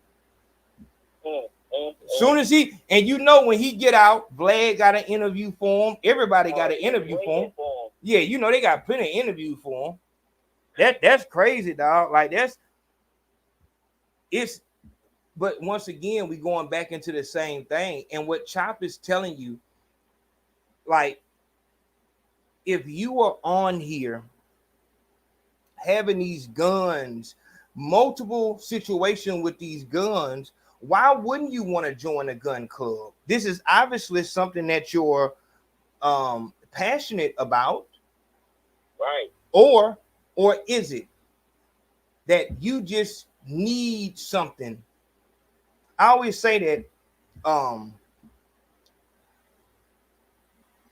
weave and makeup is to the bitch as weed and drugs and money is to a lame nigga. So weave and makeup to an unattractive girl is as money and drugs is to a lame nigga. So a lame nigga will hide the fact that he's lame by having drugs and money, thinking that he can hide it. He's not hiding it. Same thing with the girl with the weave and the makeup. You can hide it only for a short period of time. Eventually, he's gonna see what the fuck you look like without that shit. It's the same shit. You don't want to have anything to do with guns or anything that guns bring to the table, but because you don't know how to be cool. This is why I say it's something up with niggas. When a motherfucker, you know what's crazy though? Go ahead. I'm sorry to cut you off. No, go ahead. But you know what's crazy though? All right, so you made a valid point, bro. You made a very valid point. He is only 23 years old. Uh-huh. Okay, so at 23 years old. The shit that he's doing now, you clearly see it's childish. It's a kid stuff. Mm-hmm. No grown man is really doing the stuff that he's doing at this moment. You see what I'm saying? Hold on. Let me say this. Chop. Let me say this. No confident grown man. Yeah. Because we got grown men on the internet that are doing weird shit. That are doing weird. Yeah. Most definitely. I agree. So, but what I'm saying is, he's 23 and he's acting as a kid. So that means to tell me that he's not mentally all the way there. That's right. And I'm now looking. I'm not looking at him no more. Fuck him. I'm not looking at him no more. My concern now is, why the fuck is your parent not stepping in and saying anything to you? That's right. Don't he got a mother and a father?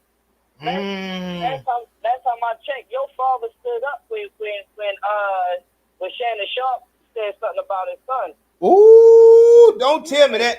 Don't tell me that now. Hold on. You saying that when Shannon Sharp said something about John Morant, you saying that his father stepped down on Shannon Sharp? His father stepped down on him. Damn. So where's that same energy when your son is out here acting like a fucking ass? But see, Chop, the whole thing with that is it's so hard for me to when these children, even when the children is in the house sometimes, if it's only a mother there, but when the child is, especially with somebody who already got money, dog, we know, like, we've all seen, I'm an example of it, like a perfect parent giving you the perfect household, yet and still you do the exact opposite of what they tell you. And with this being such a quick situation, I don't know if I can put the blame on the father or the motherfucker in the car, because he's the same age. Like, and this is going back on what the dude said earlier, putting the blame everywhere but on him. No blame. I'm not blaming. I'm not blaming the parent. Don't get me wrong, because I'm the same way. So my mother knew I was going to school, but I wasn't going to school. You know what I mean? I was the same way. So what I'm saying is,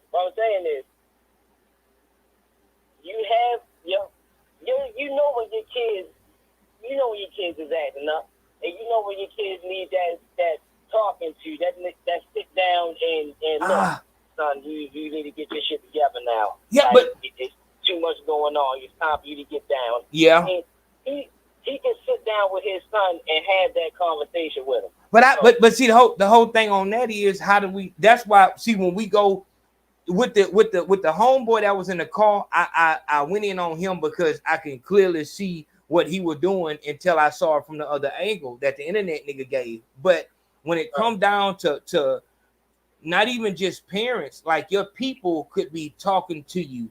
But this is what I'm saying. This is what I'm saying about the whole. All right, so they got something called coming out of the closet. They have that because a person is in the closet, and while they're in the closet, that means that they're pretending to be something that is okay for society, something that society will accept. So that whole time they're pretending, and then people behind the scenes talk to them, hey, you need to come out the closet and live your truth and shit like that.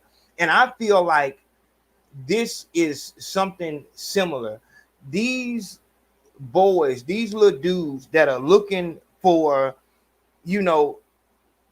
trying to find a way to be accepted by the society that they want to be accepted. Listen, child. They're trying to find a way to be accepted by society that they want to, the society that they want to be accepted by, and telling them to be themselves. And dog, it takes time for that. The point I'm making is that it takes time for a person to realize, dog, you're not living, you're doing what you're trying to camouflage yourself so that you're not exposed as what you really are. And I compare it to the people who have to come out the closet, because I feel like, and with the guys that I've worked with in the past, with the confidence classes and relationship advice and stuff like that, dog, this is serious. Like us, the guys who were able to be regular. We maybe we was bullied as kids, but as we got older, we had normal relationships with women. Some of us had above average relationships with women. There are some guys who have never had any from the beginning to 35 years old, from the beginning to 28 years old, have never ever bridged that gap. They've always been on the outside having a look. Maybe they got close, but every time they got close, some bullshit happened and women always pull away from them and shit like that. Dog, those guys have been pretty much taught by their situations to, if they want to get good results, they need to act like somebody else, because when they act like themselves, they're not going to get what they want. What they want is for a woman of their choosing to actually want them, to take them serious, not just take their money. And for some reason, it never happens. And this is, and I tell, and I'm hoping when I say that stuff, it lets that guy out there that is living that reality, I hope it lets them know, dog, you're not alone in that. That's not something just like the dudes and the girls that may be in the closet. Like, you're not alone in that. You need to, like, nobody, the guys who are still virgins at 36 years old, they don't feel like they can tell that to anybody because it's embarrassing. So they'll go and join the fucking manosphere or, this other whatever the fuck, to act as if the girls are the problem and it's not them.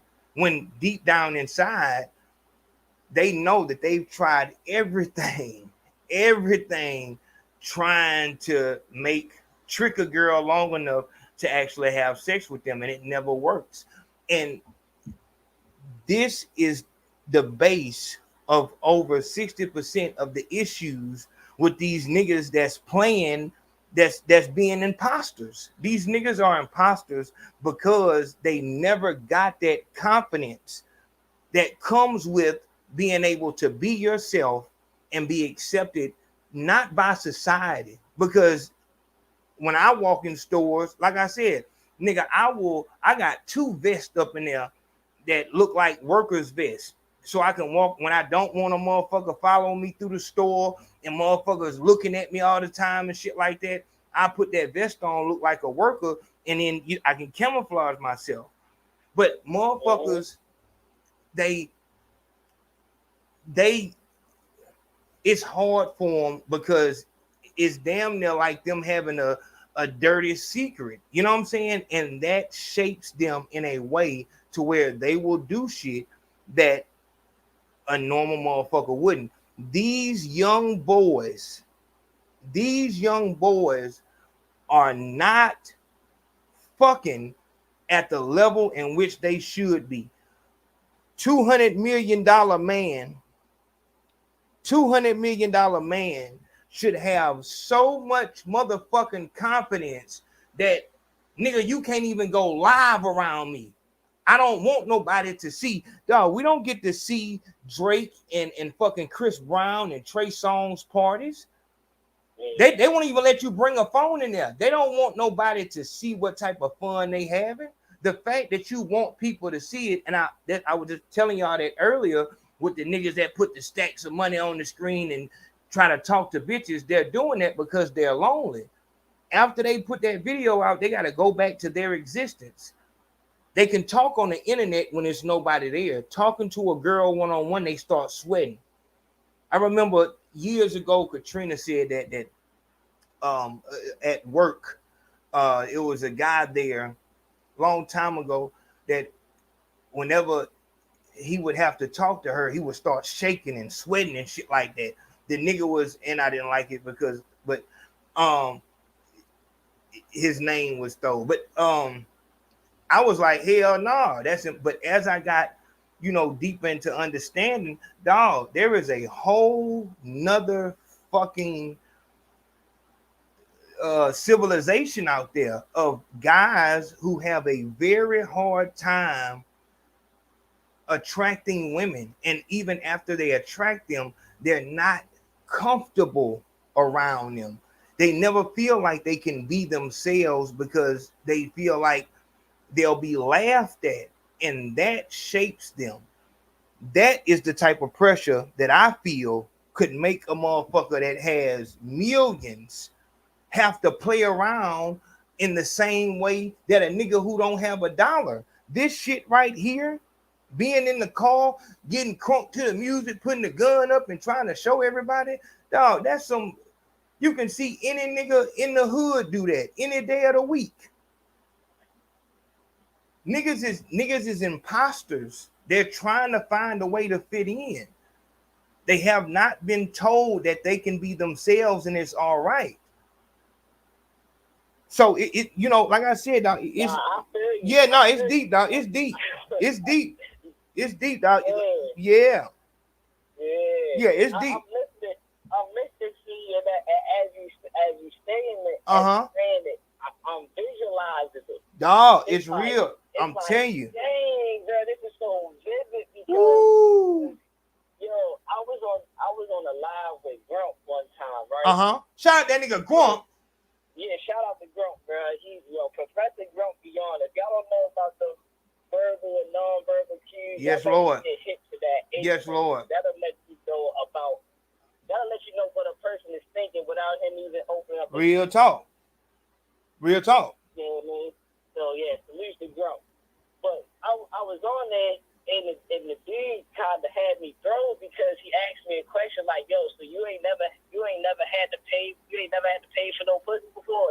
You ain't never bought no pussy before?" Woo! I looked at my woo. Nigga, I ain't never had to pay for no pussy. Like all the niggas shit. And this ain't even no like shoot my horn type shit. Dog, and that's chop. That's what's so throat about it, dog. Just with bro. Before Kendrick came out with that quote, "This dick ain't free," I was telling females that. I was telling females that. So it's like no, bro. I never had to pay for it because I was always one of the ones that had the luck of the draw that I didn't have to work too hard to get females. Dog, but Chop, the thing is, it's so crazy out here, and after the things I've seen and have dealt with firsthand with a lot of guys, I'm extremely sensitive to that because it's like what I don't want to do is make the nigga feel like. That's why I'm glad you said it. You're not saying that to toot your horn. You really shouldn't have to say that because the whole not having to pay for pussy, a nigga should not feel like a nigga's bragging when he say no. Like paying for pussy is just like a nigga hitting the bag. Like that's not normal. You know what I'm saying? Like it's like dog. If a motherfucker no, even if a motherfucker do hit the bag, a nigga who pop pills, dog, you don't go in no fucking room and offer no nigga no pills and shit like that. A nigga can come in a room and try to pass the blunt, maybe pass the bottle, but you don't hand a nigga no pills or hand a nigga no sack unless you're in a certain environment. A nigga paying for pussy was in that same situation. That's not the norm. That is not the norm. But nowadays, it seems like, this nigga lying. And you will have a whole bunch of motherfuckers in the comments saying, what type of nigga ain't paid for pussy? Dog, and that's like asking a nigga like, what type of nigga ain't took no Percocet? It's like, dog, what the fuck are you talking about? It's plenty of people who never took a perk. What the fuck kind of what? But it's like I said, it's such a different world, and this is why I'm saying, dog, money, position, none of that shit wipes off what a motherfucker feels when they look in that mirror. They know like whether a girl is feeling them or not because they've had so many girls and even people that have, came around and pretended like they fuck with them and they seen what it looked like. They know what the fuck is going on, and that shit wears down on a motherfucker. Dog, 37 years old. 37 years old is the oldest guy that I've, had to work with that was a virgin when I first started rocking with him. And that was just so totally, I didn't know how that was possible. But dog, this is how we get these situations. Once you're confident, I'll go like this. The motherfucker that chooses to sell dope versus working at McDonald's, that motherfucker is probably a virgin. You know what I'm saying? Because they are so scared of what other people will think about them that they won't even do something that they know they would much rather do versus this shit where they can get robbed and killed and shit like this. This is how you get all these quote unquote street niggas coming to court and shit like that. Like, instead of you going and getting a job, you went and sold dope because you were so scared about what other people would think. That's a virgin move. That's what a virgin would do. If you know who you are, dog, you will do what you have to do to get where you need to be at, because you know that the money in your pocket does not directly affect how a girl feels about you. You have more to offer than just money. Same thing with a girl. The girl who has more to offer than just sex doesn't have to, they can't go outside unless this and that. They can't go outside without the Birkin or this right here. They have to show trinkets of what the niggas who have used their prostitute services have given to them, because they're nothing without the sex. This is the girls that you'll have that commit suicide later on in life, that kill their own children. It's a very serious mental issue when you have somebody who feels like them, who they are, when somebody has fucked up their person so bad that they feel like who I am is not good enough. I need to have some money to soften the blow of my personality. Dog, that's some heavy shit. And it's a lot of people that are dealing with depression day by day that cannot look in the mirror because of what a couple people might have said or done to you, and you feel like everybody else feels that way, not understanding that if you just went to a different group, this young boy crowd is not for you, Ja Morant. This gun crowd is not for you, Ja Morant. Your passion is somewhere else.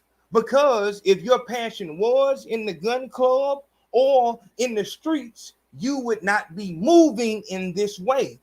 If your passion was in a gun club, then you would be just like the white dude. You will be taking it more serious. If your passion was in the street, you would be so scared to show a motherfucker your gun, especially after they already hit you.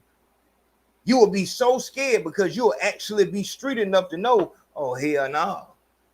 Street niggas don't move like this. These accidents don't happen because they always been street. They always doing some bullshit. Dog, that nigga finessed 2 times. His son, that 10-year-old boy, was smart enough to know while he was on live, he was smart enough to know not to say where they was at on camera.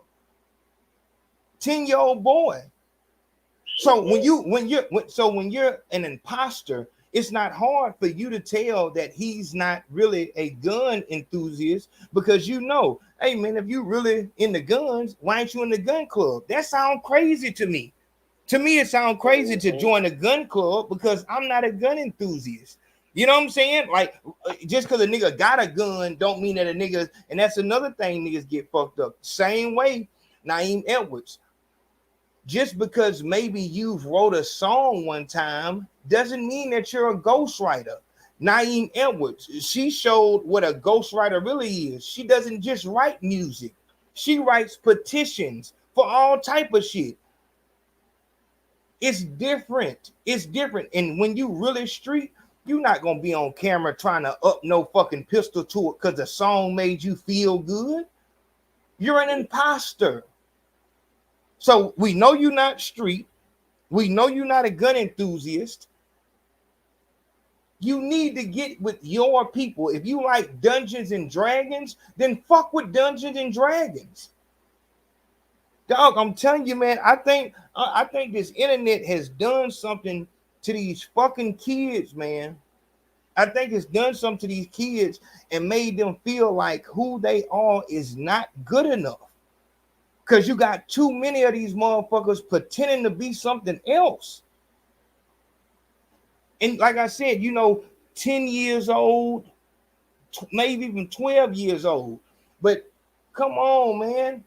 We got motherfuckers out here 25 years old and still trying to be something that they don't even want to be just because they feel that people will have to like me after I do this.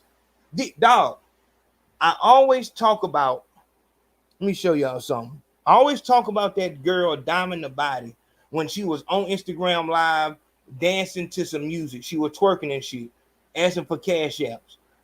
That music paused for 1 second, and she started to talk about something unrelated to twerking and shit. Them motherfuckers immediately told her, turn around and fucking dance. They didn't want to hear anything she had to say simply because that's the way they see her. She could really be an enthusiast of video games or Scientology or something like that. Nobody wants to hear her talk, and she went right the fuck back around to dancing because that's how she was accepted. Me twerking gets me accepted. You would think that, let me show you this.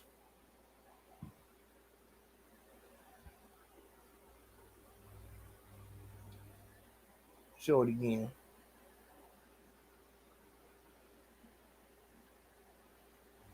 See, I always tell you about the money and drugs and the weave and makeup. That's for the insecure nigga. That's for the insecure girl. You would be surprised. You would think that, oh man, she got a fat ass, and look at how she posts them pictures. She got to be confident. Only for you to meet her and see how meek and clingy. Like, hold on. How the fuck is this bitch that fine, but she's always looking to me to confirm that she's fine? How don't you already know that you're fine? Look how you walking around.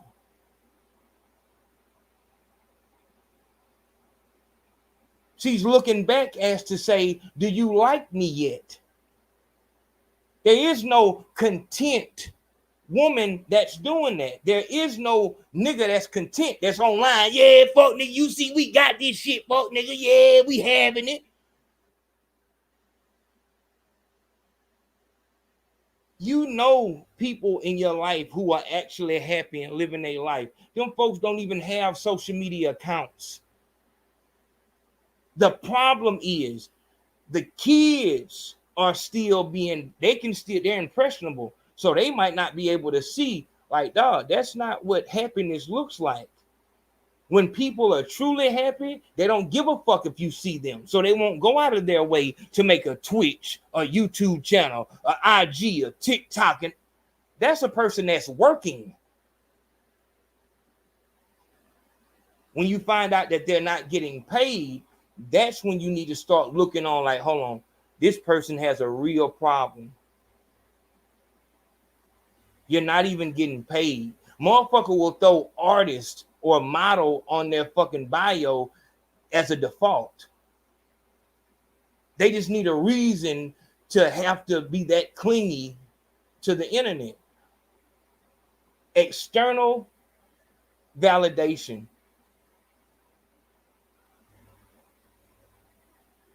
The IG models are no different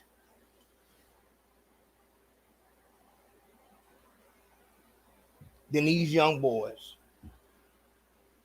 It's on both sides of the table. Naeem Edwards did a video, and she was talking about how the prostitutes are looking at Meg Thee Stallion and these motherfuckers like, what the fuck are you doing? Why in the fuck would you want to be seen as a prostitute? You don't want to be a prostitute. You want to have a family and a home. You don't want to be hot girl summer. You want a nigga to love you. Why are you pretending? You will never be able to please that person who doesn't even know who the fuck they are. You think that this nigga that showed you the gun and all this shit like this, listening to Young Boy and all that, you bring this nigga a pint of syrup or you know what I'm saying? You get this nigga some gangster shit for his birthday and he don't even really like the shit. Have you noticed that you don't see Cardi B on the internet no more? She got her happiness. That's what it looked like. Happiness doesn't have to be seen in order to be happy.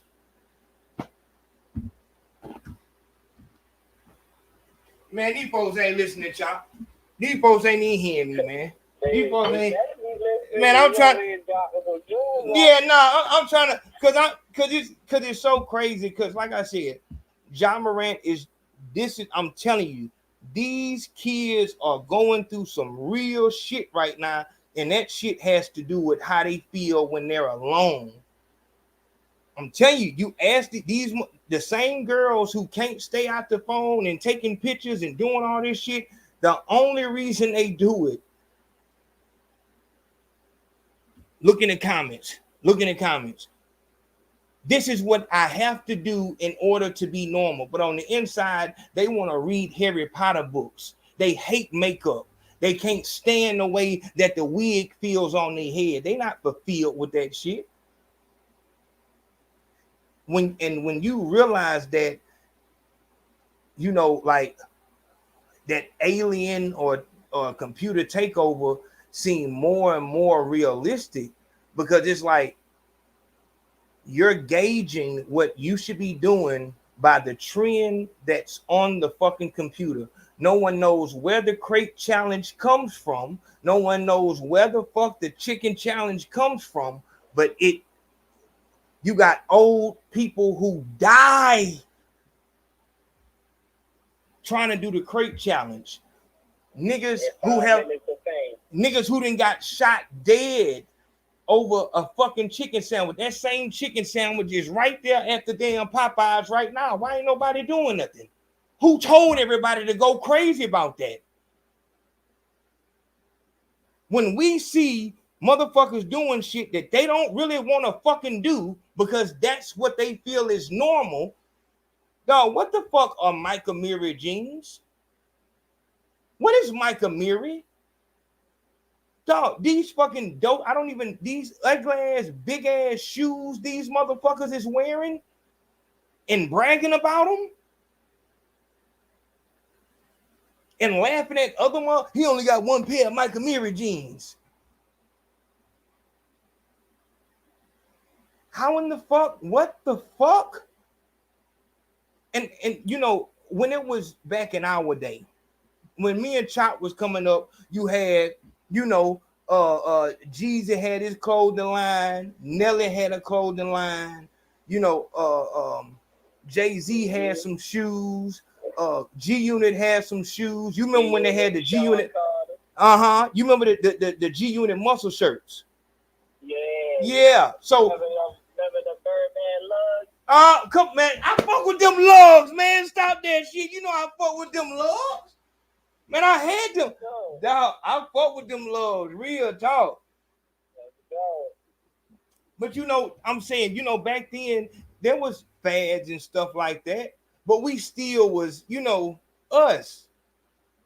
Dog, nowadays this shit then went to a whole nother level. And dog, at least we can tell a motherfucker where that shit came from when them Iversons came out. You know what I'm saying? The answers. Yeah, nobody even knows where the crate challenge started from, man. To this day, I'm trying to find out. Where did that come from? Was it in Louisiana? Oh, no, nobody fucking knows. But you had motherfuckers die in both of those situations. We doing shit. Yeah, the one old dude that was ready to make it over the top, and the young boy kicked the crazy. Oh yeah, that was fucked up, dog. And that's dog. It's and you know why and it's like, so this started on the phone, and that's where the boy kicked over. A lot of these people were getting in arguments because they wanted to be able to go on their phone and brag about having it. That boy who kicked that thing down wanted to laugh at the video. He wanted the people on the internet to see it. So the whole challenge started because of the phone, and he did violence to that old man because of the phone. If it wasn't no internet, he wouldn't have had to do that to that old man. Dog, this shit is getting real. Yeah, John Morant had a gun. That's what that is. I'm telling you that this shit is real. $200 million man and can't be comfortable with himself. Still need everybody to see him having fun. $200 million. I don't even need no phone, my nigga. Who I'm calling? Bro, that's what Shannon Sharp was saying. And that's the whole, like, that was the whole beef between them two. Like, Shannon Sharp was telling him, like, yo, you got too much money for you to be trying to validate yourself amongst people that's not even going to be on your level. You trying to make them see you to be something that you're not, and you can't just go get your money. Just go get your money and you do it that way. And look, it's one thing if that's who you are. If John Morant was already a street nigga gangster before he came in, that's something different. But come on, my nigga. Come on, man. But this, like I said, this the same thing that we're going through with these girls. It's one thing if you your mama was a prostitute and she showed you the game. You trying to act like all this licking your tongue out and all this shit. You don't even know what the fuck. You're not a whore. You don't want to be a whore. You want one dude. You want to have Netflix and chill where y'all cuddle. You don't want niggas to run a train on you. You don't want to be paid after sex. You like to take care of niggas. But here it is, you acting like, how in the fuck are you ever gonna be happy if all you portray on the outside is that, yeah, I want this type of nigga and shit. Now all you get is thugs, and you wonder why you're not happy. Because you should have been out there saying that you wanted a fireman. You wanted a nigga who's running for Congress. But that wasn't cool to say. So you acted like you wanted a street nigga. Now, not only do you have this nigga standing over you with this fucking pistol, he done gave you this many STDs. Because this would come with fucking with a gangster. Same thing with John Morant. You know that you not with, dog. You want to go watch fucking cuddly movies or whatever the fuck. And instead of you just saying it, how the fuck is a woman ever gonna please you if this is what you act like? She don't know how to come. She thinking you a street nigga. You wonder why you can't find the right girl for you. It's no different than a motherfucker wearing a circle. So you know, like them suits, the mascot suits, you wearing a circle suit and wondering why you can't never get through to the other side. Like, but you really a square, but you wearing a circle suit. Wondering why you can't never get through. Like, my nigga, you wearing a circle suit. It's a better metaphor. I just started out the head, but you know what I'm saying? It's like, come on, my nigga. No, that was good. That was a good one. No. I'm saying, but it's like you wearing blackface. Yeah, like how you turn and change, you ain't never gonna fit. And ever. And look, you belong in. no, and it's like you around this bitch acting like a Black Panther, Black Power and shit. But really, on the inside, you really just want to be a chill nigga, and on the inside, you really a gangster thug nigga. But you wonder why the only girls you meet only want to talk about revolution and Black Power. That's what you putting out there. On the outside, you keep talking this Black Power shit, but you want somebody to know that you really just a nothing ass nigga on the inside. At the end of the day, it don't matter what type of person you are. Whatever type of person you want, dog, you're gonna have to truly want. You're gonna have to put that out there. You're throwing out mixed signals.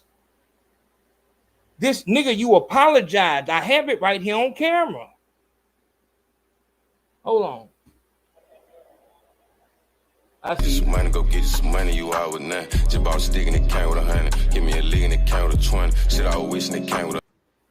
Yes, Lord, who we got on there? Shout to that nigga Joshua Powell coming through this morning. I see you, Josh. Joshua Powell said, no words, straight love. Josh, you know what it is, my nigga. You know what the fuck going. Shout out to that nigga Terrell Bate, nigga. Hey, y'all, but let you go. Hey, yeah, man, Chop, I don't know, man. We in here 3 hours, man. Let me get my ass off of here, man. Look, I appreciate that, Chop. Real talk. All right. Man, I appreciate y'all coming through on this debut, man. I really, you know, we still getting it put together. Like I said, this is, we had to get the big screen fucking Mac right here.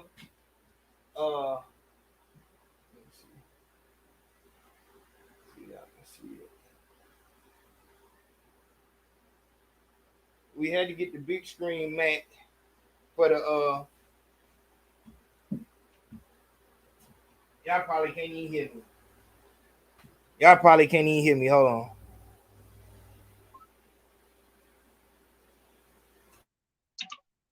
Yeah, so we had to get the big screen Mac so I can see better.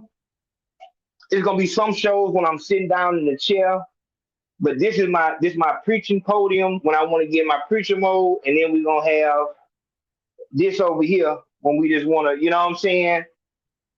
Just in case I want to do my, you know what I'm saying? Like, might want to do a little routine or something like that. You know, you don't never know. But here go my interface right here. Here go the interface. You gotta have that. So we just upgrading. Here go the new small laptop. We still got the other. Let me show you. I might as well show y'all since we already in here 2 hours.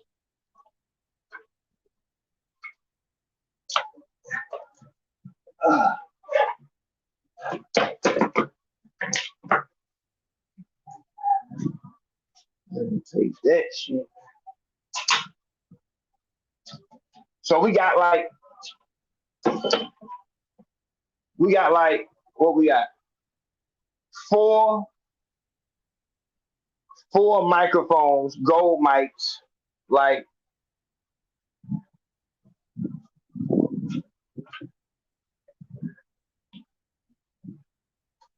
so we got 4 gold mics like this right here for podcasting and shit. Still got the old laptop, the old white one. We still got that one.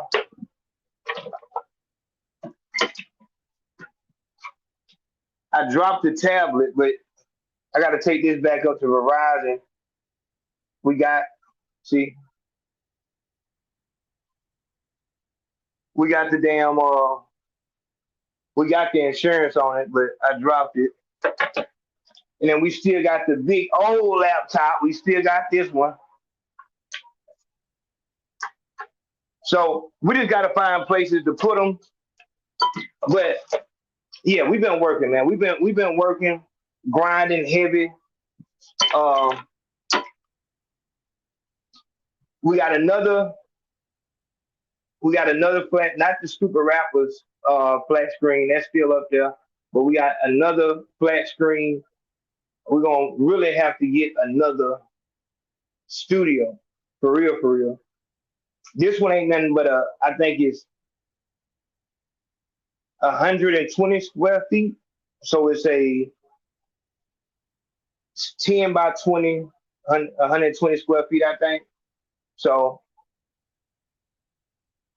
yeah, so that's all it is though. But just been working, man. Just been working, getting everything together. I appreciate on some real shit. I truly, honestly, on some real shit, as I've been getting all this shit ready. First off, there's no way that I'll be able to get any of this shit, keep the power, internet, and phone and all this shit. There's no way I'll be able to do that without y'all. We still have not recovered from that campaign last year, but I could not let that hold us back any longer. At this point right now, and I can't be saying too much. You know what I'm saying? Like, we got real shit in the works, on the way. Seasons of shows coming to you. But after that last fucking rap trap, that shit, I don't know if y'all forgot, but that shit, like, I'm still on that. The bad news is the bad news. That show flopped, so ain't no money, ain't no nothing. Cease and desist. So there go your news. Nothing. Everything down the drain.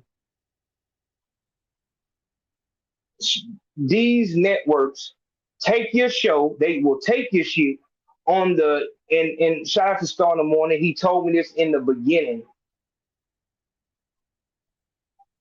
I could have saved money. He told me that in the beginning. At the end of the day, they will cease and desist. They're only jumping on what's hot at that time. If it don't work, if it don't generate nothing, fuck that shit. They'll just say fuck it. Because to make a documentary or anything, all they got to do is put cameras in motherfuckers' face like Vlad do a little interviews, throw some fucking clips in there, and they got a whole documentary. If it worked, then it's good. But if it don't work, they'll say fuck it. So, and like I said, you got a lot of people that was speaking on that situation, but nobody had ever been through it. How many times have we been through in real time? I think they stole my concept. Real time stealing. Motherfuckers haven't had that shit happen once, let alone fucking 6 times at this point that motherfuckers have clearly stolen from us. Everybody know what to do, but never had anything that anybody wanted to steal. So that's what. So after that shit, and I kind of knew it 3 months ago that it wasn't gonna be shit on that. So I had to, work to handle business. But at the end of the day, I'm not on YouTube because I need outside validation. This is my career. My career is promotion, marketing. I create shows. You know what I'm saying? Some shows that don't even have to have me on camera, but format for shows. Making up a show where 2 girls, 2 different hairstylists battle in a room on who can make the best hairdo with this much supplies. You know what I'm saying? That'll be a show that I thought of, I shoot it, and then I take it to somebody, let's say Tyler Perry Studios, and see if they might want to buy that concept. They can then say, I don't want to use any of the girls that you had. We got something that we want to use. It don't matter. But that's what I do. Some of the shows I want to keep rap trap. And I won't speak on the rest of them. But some of them are made simply to sell. The YouTube class, that shit came up. It's not safe to play that game no more. Now, this shit is, I'm not doing this shit. Let me tell you my prison story. Let me tell you I'm not on that shit. Like, this shit is really my life. Like, this shit has to work. That's why what we create over here is something that these companies and people want to steal, because this is long-term shit. But as long as the motherfucker is not, as long as you're stealing from somebody, you will never be able to keep up. I just have to be better at making sure that everything is everything on my end. Like I said, I just found it crazy because of how I went about the situation. You would think that, hey man, you see what's going on, came at it respectful. maybe we can work some, and it just wasn't like that. So, it is what it is, but we continue to push forward. We're going to continue to have shows that people, when we doing live streams, it's just us talking. But these different shows that we have, the pre-recorded shows, not doing that shit because I just want to entertain people doing this shit to, you know what I'm saying? YouTube is not the fucking, I feel like if you don't have something that can go to another platform, the fuck are you doing? Nigga, it don't matter how much a motherfucker getting paid off YouTube. You're not gonna do that shit when you 60 years old, reporting fucking news. But motherfuckers have to do that. They don't have anything to offer. I come with a whole box of shit on the promotion and marketing side and on the entertainment side by way of different shit. But that's what we doing over here. I wanted to come to y'all. We still in, motion, moving shit around. But that's where I've been at, man.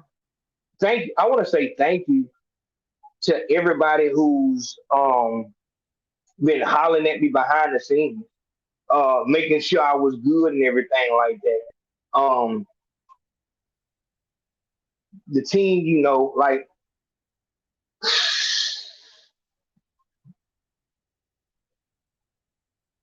shit crazy, man. It's crazy. I feel like this path that we've been going through, there's no way that it could have been any different. If we came on the internet and motherfuckers didn't try to steal and keep trying to take shit, that would mean that there is no future outside of YouTube for us. But because we've had this road, how many campaigns have we started? How many things have we done over here? There is nobody on YouTube that has this type of resume. And it has to be that way. And that means it's going to be rocky because I'm not just coming in this bitch telling you about fucking rappers. We can do that every day of the fucking week. That's not what we here for. You find somebody on YouTube that has as many that say they can do YouTube promotion. Tell them to put their shit up there, put the resume up there. They can't do it. So that's what we've been doing. We've been working. Thank you to everybody who's been hollering at me behind the scenes, making sure I'm good, rocking out with me. Man, if I start calling out names, it's just, but Queenie Lynn, she's I'm big about our black women, man. That's why, you know what I'm saying? Like, obviously Katrina Gibbs, Naeem Edwards, Bianca. Oh, you know what I'm saying? Bianca won't stop. You know what I mean? And man, it's just, and I really appreciate that. And I'm not saying that to say, man, why you ain't check on? I'm saying that, that's what, you know what I mean? But all my niggas do it a different way. That nigga Mello Jones is just goddamn Ronald Smith. Nigga, just throw something on that bitch like, hey, nigga, handle business. You know what I'm saying? Just because they move differently. That nigga Big Mitch, come on, man. Tyrell Bay, come on, man. Like, Edgar Allan Cole, this is why I'm saying, like, dog, that nigga swizzled out Trent. Dog,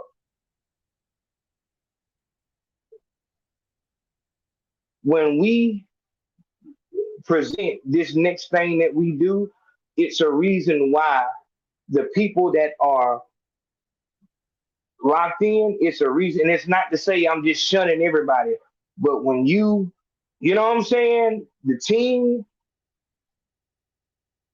that nigga Chop, you know what I mean? That nigga, and it's not about, like, you don't just stay on the team. Nah, like, This nigga Chop got a fucking newspaper, man. You know what I'm saying? So, you know, when you see the people that's rocking, it's because, man, they've been rocking out the real way. And I would be lying to you if I said that in certain steps of this process, it ain't been hard, difficult. We still going through it. We still going through it. We finna have to go on this bitch and count up the Cash App and the PayPal and see what we got. But this motion that we have and the team knowing that everything that we have, it goes to the bills and to upgrade everything we got. And I'm just so glad that I was able to make that type of bond with so many good people to where I know when we jump back out here, the people that's rocking with me is no question of what they here for and what's in their heart. You want to talk about people who want to see you succeed, it's those people who are around when it's not 1,000 people in the chat. You know what I'm saying? When it's not a whole bunch of, they don't just come around when everybody come around. It's when nobody's around that they, you know what I'm saying? And that's, you can't fake that. You can't fake that. Can y'all hear me? Man, don't tell me I said all that shit. Y'all couldn't hear me. Hold on, man. Can y'all hear me?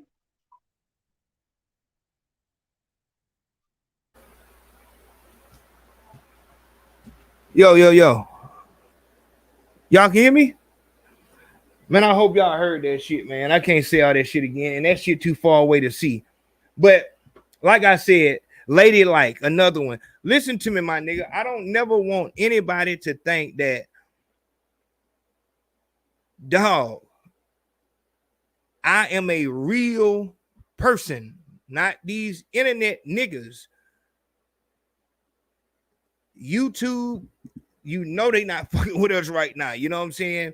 Going on the Patreon and continuing to be a patron month after month, dog, that helps a million. Going on that Cash App whenever you can, that PayPal whenever you can, and showing that love. I continue to say it, especially at this point. You know what I'm saying? After that No Negative News November shit, nigga, you know, and here go another thing. If you on the core team channel, then you know we still tomorrow morning, tonight, we're gonna get an offer from somebody that's gonna want us to advertise. That's not what we doing over here. You know, we do. I could have been sold the fuck out, and that's why I think the real nation members who rock with me to where I don't have to, hey man, you need to go get this game, man. This game is on fucking what you call it, just play this game. It got 25 characters and the characters they fighting in a dungeon.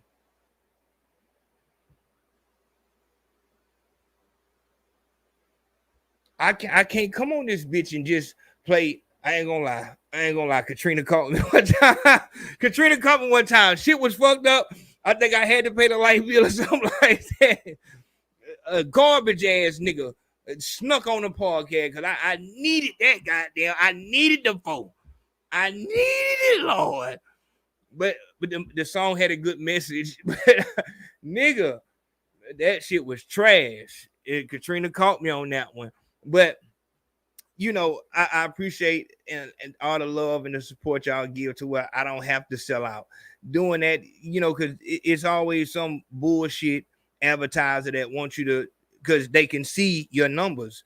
And that's how you know who doing what. Advertisers, they can see all of the numbers, all that shit.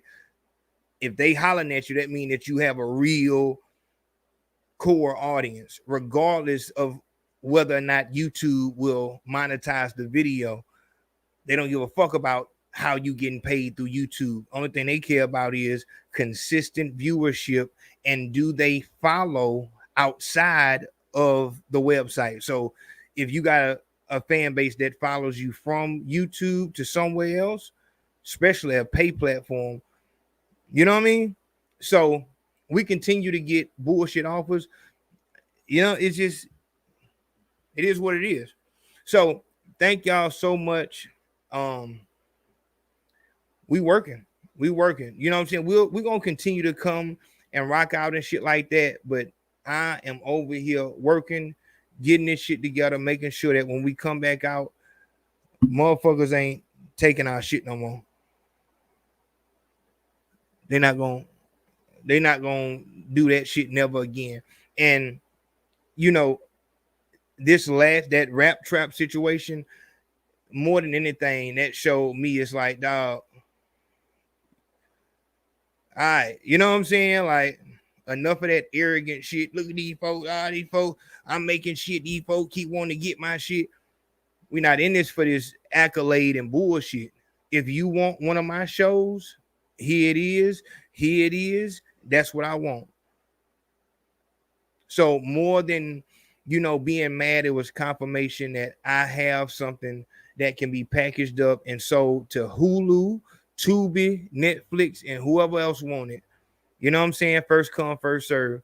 And in order for me to truly move on that, I am going to have to step back from YouTube a little bit and handle my business and do my shows the way I want them done, the way I want them produced, the way I want them edited. And I can't do that. You know what I'm saying? If I want it to look the way it need to look to go on these platforms, I can't edit it. I can edit YouTube ready videos and produce them and shit like that. But when we talk about that next level, this is why, dog, you look at these people around me, these ain't, I'm telling you, Naeem Edwards in real life. It's not just no music, real ghostwriter. That nigga, dog, Edgar Allan Cole, this dog, we talking about some real shit over here. Like, and that's the type of motherfuckers I want around.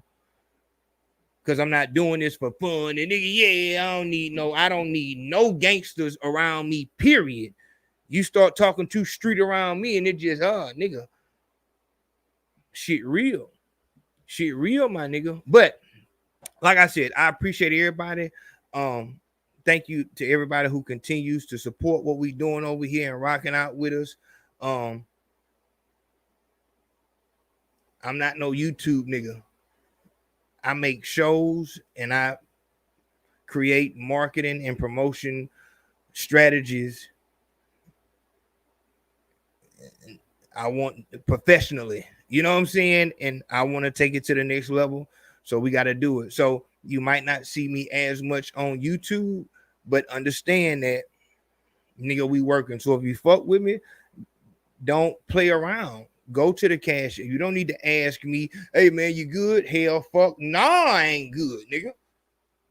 Hell no. Nigga. Hell no, I'm not good. Nigga, put some in that motherfucking PayPal. Put some in that Cash App. Nigga, this is ground roots. We building this shit right now. Hell no, I'm not good. I don't really need to know about what's going on in the news cycle. You know, with this shit right here, I'm glad I caught it, whatever like that. But nigga, we building shows and we're going to premiere them on YouTube to an extent. Nigga, we going to the next level. So rock the fuck out. Rock the fuck out. But we working, man, the real way. And I appreciate everybody who rock with us from the beginning. Everybody who continue to slide with us. My nigga, we working. We're going to keep doing that. So love, love, love. I will see y'all in just, man, shout out to that nigga Yogi Fish. Yogi, I see you, my nigga. Yogi Fish said, respect to your wisdom. You know what the fuck going on. I got to remember I got to take this with me. So let me take it. I ain't standing on some nigga that done. All right, Yogi, they go. Drive the word to the country. Pot down the road, he send him no money. I heard he sending that bill like a jank. Plug trying to firm it, know we gon' run it. Scratching at the door, you know they don't knock. Back on the block, got whip, got dropped. Drove on the curb, they heard we were high, take a bird out the sky, make it jump out the pack. Jump out the sky. There you go, Yogi Fish. I appreciate y'all. Love, love, love. hopefully we can come back soon. But you know, if I come back, it's gonna be something important and something that we need to talk about. We not just on this bitch playing and delaying. We still got to finish this shit up. So thank y'all so much. I will see y'all in a minute. Love. Well, we got to look at our society. This is our culture now. Whether you like it or not. You get bent out of shape when John Morant is waving a gun in the air. What about your little cousin playing the guitar with the stick? Ja sat down with our Jalen Rose earlier today. Their conversation is new here on SportsCenter. You're 23 years old. You're a super. Well, we got to look at our society. This is our culture now. Whether you like it or not. You get bent out of shape when John Morant is waving a gun in the air. What about your little cousin playing the guitar with the stick? Brag about the switches on Facebook Live, on IG. You got bigger problems at home with your kids, your cousins, your nephews, your nieces than John Morant waving that damn pistol. Only thing that saved the black pole when I was in the Army, tearing up shit, acting a fool, there was no social media. 23 years old, John Morant. 21 years old when Brother Poe was in the Army and caught a Fed case. Over 20 years ago. I don't even like talking about this shit. It's still embarrassing to this day. But by the grace of God, I ain't like know Brother that shit, Bad Mo. would I say, ain't know that. I beat the case.